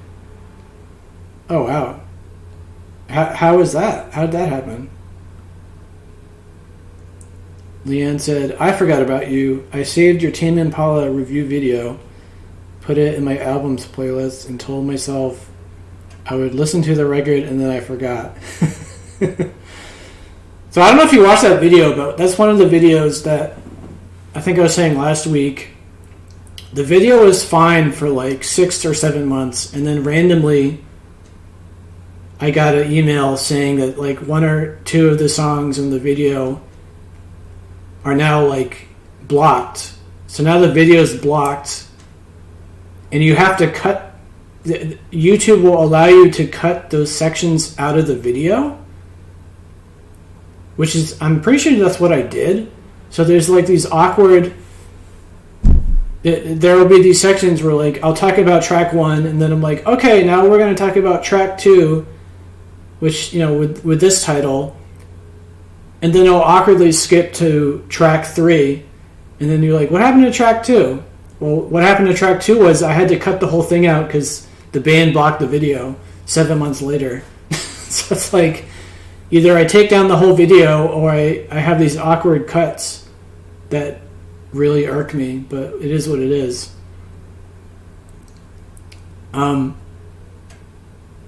I did do a little bit of Facebook advertising for a while, and then I stopped. So maybe that's how you found me.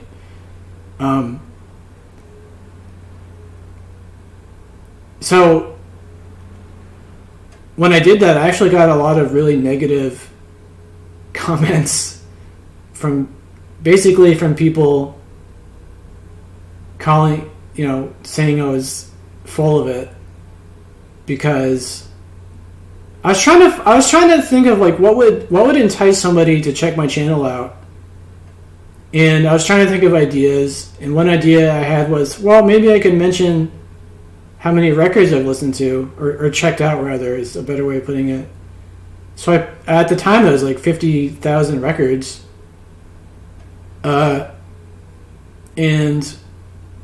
yeah, so you saw the ad I was running for a little bit, which I stopped a while ago. So in the ad, I was like, well, maybe people would find it interesting if they knew that I had taken the time to go through all these albums, which I spent, literal years of my life doing. Like for example, if I ran into some guy and we were talking about music, and he told me he spent 10 years listening to 20,000 albums, and he has this website where he shares his favorites, like, that to me is that's interesting to me. I'd be like, oh, I want to check him out then, because this guy clearly thinks about it a lot. And, who knows if we have the same taste or not, but at the very least, it sounds interesting to me.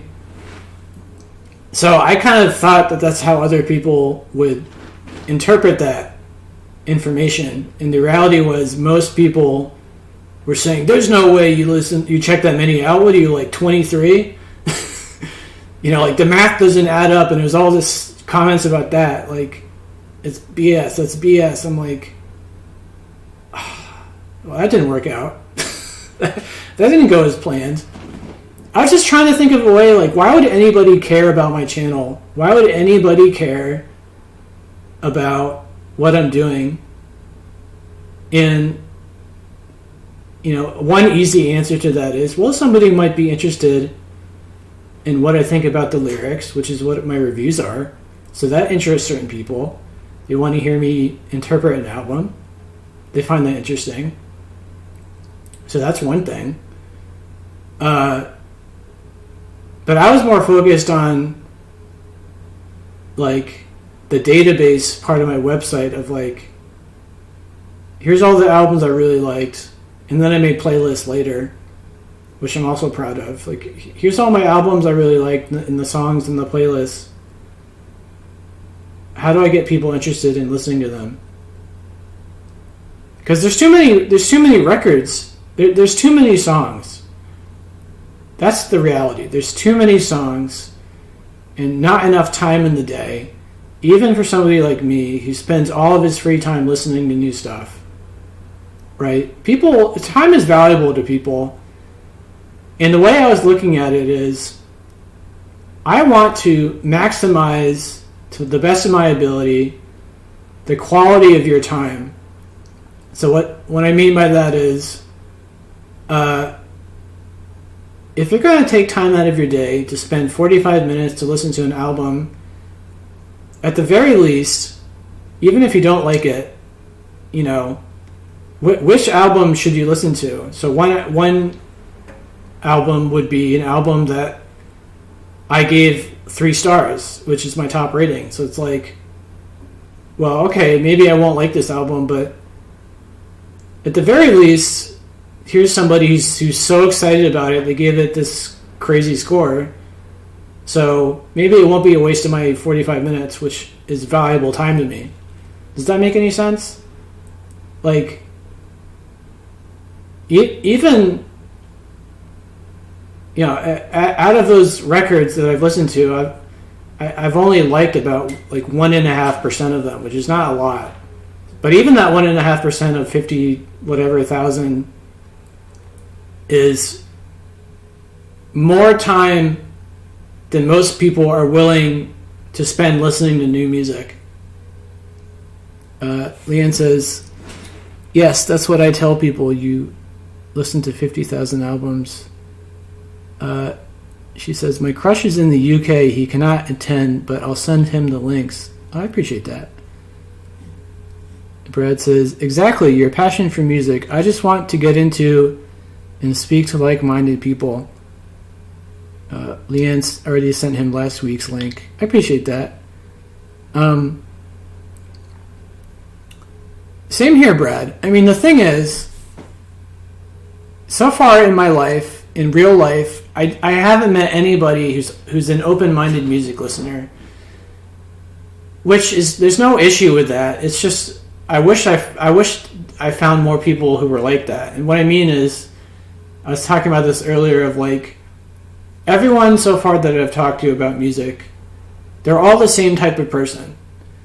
You've got the guy who's 65 who only listens to the records he grew up with in the 60s and 70s. That's all he listens to. You've got the rap music guy, the young rap music guy who only cares about new rap music. That's all he listens to. You've got the country music dude from the South who all he listens to is the pop country on the radio. Right? You've got the Uber driver who only listens to the radio, the pop and rap on the radio. You've got the punk guy who only listens to punk music, usually from like the early 80s. Like in other words, you've got all these people who only listen to one type of music, like only metal or like only electronic or only classical music, right? There's nothing wrong with that. It's just I wish there were more people like you guys who were at least open to like any type of music, even if you didn't like it per se. I mean, there's a lot of music I don't like, frankly, but I'm open anyway. Ooh, yeah. Do you have a channel, Brad? Leanne can make you a short promote. Oh, you can make me a short? I mean, that would be an incredibly generous gesture, Leanne. If you want to, I mean, I'm not going to force you to do it. If you want to, that'd be amazing. I appreciate it so much. And thank you if you do. But yeah, so all I'm saying is I'm sure there's people like you, like me, who are very open-minded about music. They're not afraid to dive into some country and then some death metal and then some 20s vaudeville, whatever, you know. Like there's there's so many older people who are like friends of my mom who I'll talk to, and I mean, I understand it. Like I was saying, like all the stuff they listen to is like the stuff they grew up with, basically, and like they're 70-ish years old, and they don't understand rap. They don't get the whole rap thing. It's too violent. It's too It's too many swears. Like anything rap is just, they immediately dismiss it. That's like a good example of what I'm trying to say. Or like, you know, I'm from the Northeast, and a lot of Northeast guys like just totally dismiss any country music. It's like, I won't even give it a shot. It's like, well, I mean, I don't like a lot of country per se either, but I'll give it a shot. Brad says, that is true, but I think streaming has opened up everyone to more genres than ever before.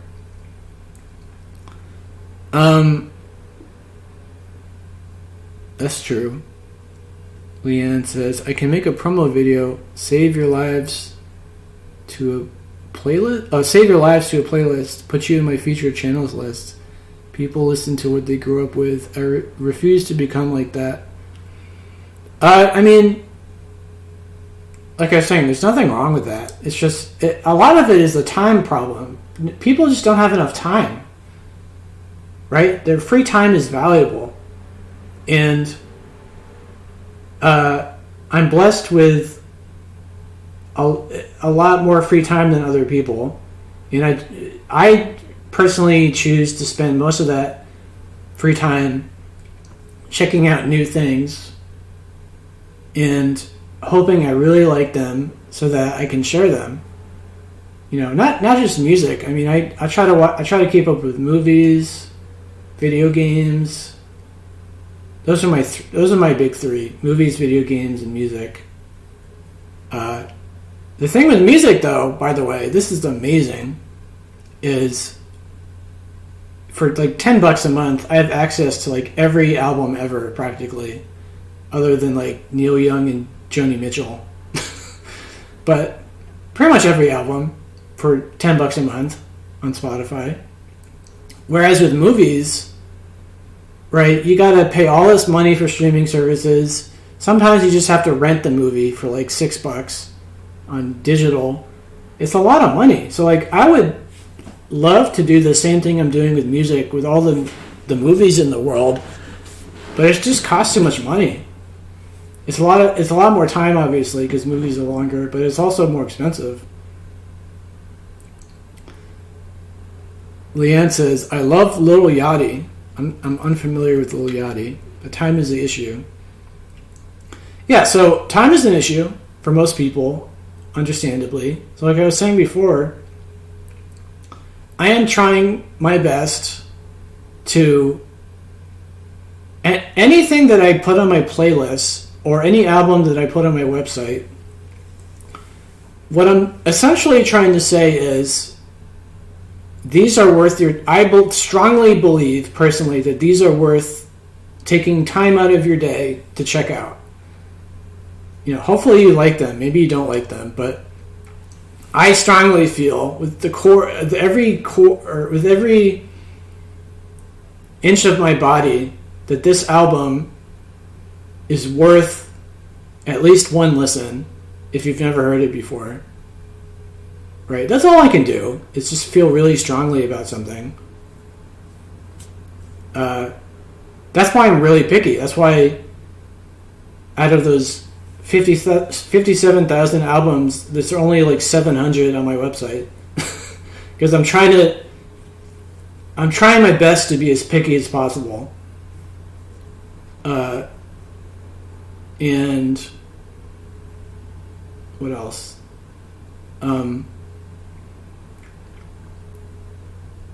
Yeah, I don't know. That's all I'm trying to say. I'm trying to just like respect your time, right? So I happen to have the time. There's all these websites. For example, this year, the past couple of weeks, they're like, here's our top 100 albums of 2022. And even for me, like, that's a lot of albums. Dude, that's like 100 times 45 minutes for each album. That's a lot of time. So, like, what are the chances that all of those are really worth your time? Right? And then every website has their own 100. They're all different from each other. So now you've got like 700 albums. Here are the best 700 albums of 2022, according to like 50 different music sites. And it's like, dude, 700 times 45 minutes is a lot of time. Even for me, that's a lot of time. You know, I mean, I do it anyway because this is what I do, but holy moly. Brad's battery's going. So what are we listening to next week? So I'll make a post about it too, but we're going to listen to from... Here, I'll do this.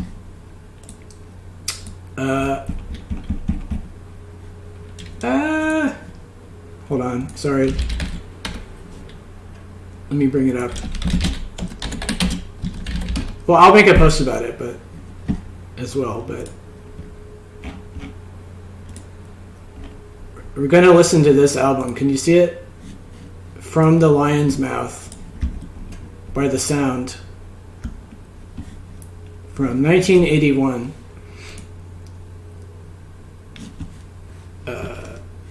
Let me just type it.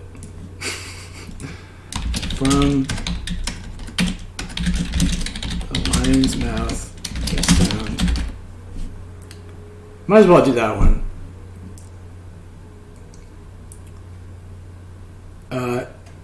Leanne asks, do I purchase all the LPs I love?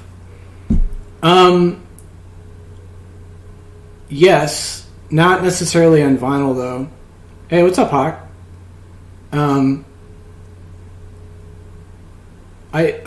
I don't have enough room to have every album I like on vinyl, so I stopped at 1980. Although I don't have this album on vinyl yet, this Sound album, because I just found it. So I'm missing that one. But I have all the other ones I like at the moment. Anyways, thanks for stopping by, Brad. I really appreciate you hanging out. And hopefully, I'm glad you enjoyed Lloyd Cole. Hopefully you like the sound. We'll see. Anyways, Hawk says, I guess as I get older, I'm more willing to pre-filter a little by genre, even though I try to remain open to stuff. I kind of do that too. I tend to be more interested in rock music in general, but I do have examples from every genre of things I really like a lot. So, but if somebody's like, dude, these 10 brand new metal albums are amazing, then I'm totally interested in listening to all 10 of them because this guy is super excited about it. And hopefully I like at least one of them, let alone all of them. Leanne says, BRB Crush is awake. Oh, your crush. Hawk says, in my 30s, I kind of have an idea of what I'm not going to like anyway. So here, there are two genres that I like the least. I'm not opposed to them existing, but I like them the least out of every type of music. I really dislike prog rock and oh god, what was the other one? Definitely prog rock. I hate prog rock so much. I mean, with, you know, there are examples of it I like, but in general, prog rock and post rock.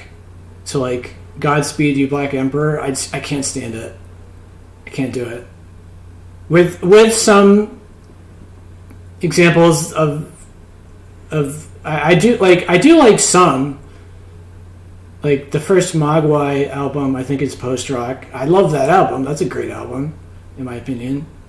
But I can't get into like Sigur Rós. Maybe eventually I'll like Sigur Rós. I hope I do. But at the moment I'm just like, I can't do it. And yeah, anyways. Hawk says, cool, I've never heard of any of their albums.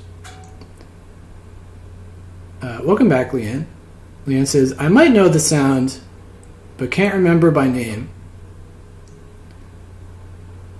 Wait, is that like a play on words? Hawk says, how many records do I own? Ooh, that's an easy question. Hold on. I have a Discogs.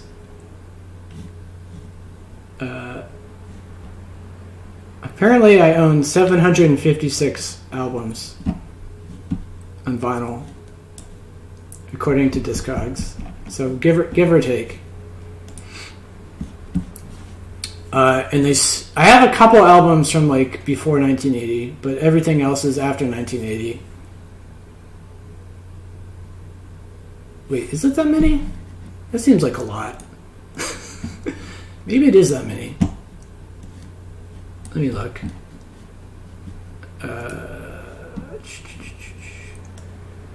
No, that's true, because actually a lot of these albums I own, I bought when I thought I really liked them, and then later decided, I don't like them that much, but I still own them. So I have a lot of records that I liked at first, and then over time, kind of, they fell out of favor, but I still own them. I have to sell them. Anyways.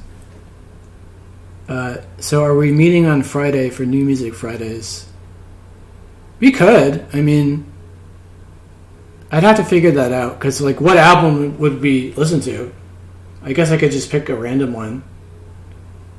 But there's so many new albums to listen to. Like, which one do I pick? I don't know. I'll think about it. Leanne says, I really dislike noise music. Loud industrial noises and screaming, abusive, filthy lyrics.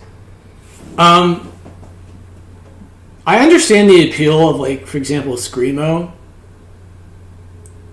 My problem is I have yet to hear, or other than a couple of Converge albums, which I don't even know if that's Screamo, but it's kind of similar.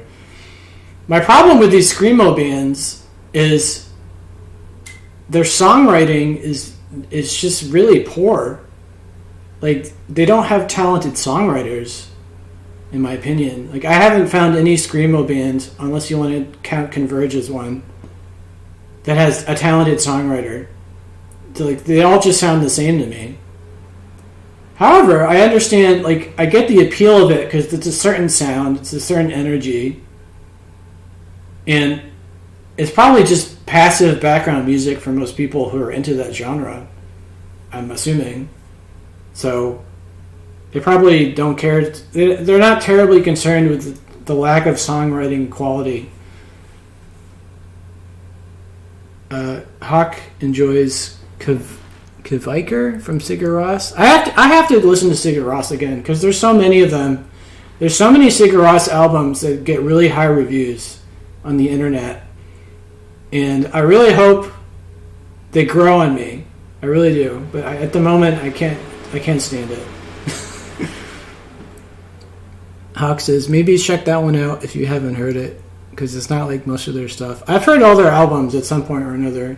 It hasn't clicked with me yet. Maybe it'll click with me. We'll see. I hope it does. Leanne says, Screamo is great. Noise music is terrible. Okay, so maybe I'm thinking of something else. There are certain albums I've listened to where the production quality is so terrible, so awful. It's literally like nails on a chalkboard. It's that terrible.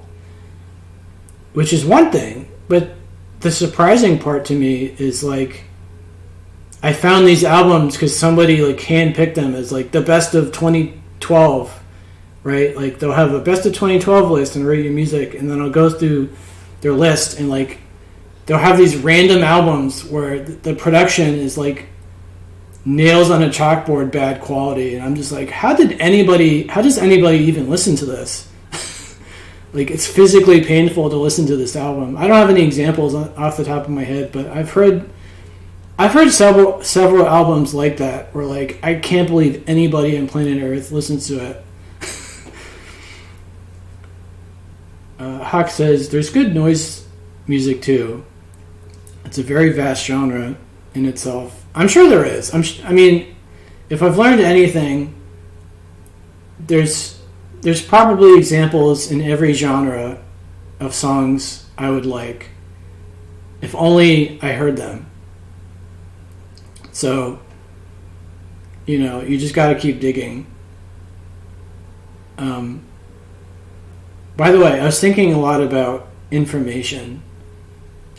What do I mean by that? So I was thinking about, remember that scene in The Matrix where he's talking about ignorance is bliss? So, philosophically, I would argue that there exists, in some abstract sense, some definitive list of albums that I love. Somewhere out there in the abstract world is a list of albums I love. And essentially what I'm doing is just listening and listening and listening and listening, trying to find the records on that abstract list. And ignorance is bliss, because for all I know, on that theoretical list, I've already found them all. And if I've already found them all, why bother listening to new stuff? Like, I obviously don't like them, or I wouldn't like them. So there's no point. So what I'm saying is I'm currently ignorant of the albums on said abstract list. So ignorance is bliss for me. I'd much rather have no idea. I'd much rather not know whether there's any more favorite albums awaiting me versus like some fairy telling me, Cole, there's 10 albums you don't know about that you would love if you heard them. And I'm not going to tell you what they are or what decade they're in or what genre they are, but they're out there somewhere. Good luck finding them. That would drive me insane, actually. Anyways, that was me going on a tangent. Alright, well, it's 1:45. I should probably sign off. I appreciate you guys hanging out. I'm glad some of you enjoyed the record, Rattlesnakes. Hopefully you enjoyed our interpretations of the lyrics of the first 4 songs. We had trouble with a couple of them, but we figured it out. Sort of. But yeah, next week we'll talk about From the Lion's Mouth by The Sound. I'll make a little post about it. And I think it would be fun, actually, to make it a poll post and ask, like, you know, the homework this week is this album. Have you heard this album before? And then just see what people say. I'd find that to be interesting to know. Hawk says, if you want me to recommend you my favorite obscure Japanese album sometime, I'll give you a list. I mean, you can send them to me on my Facebook page through Messenger, and I'll check them out. You know, I might like them, I might not. Who knows? But I'll definitely check them out. So if you want to do that, that'd be cool. Leanne says, take care, Cole. Love the album. Thanks for stopping by. I'm glad you liked it. Take care, Hawk and Brad, who I think his phone died.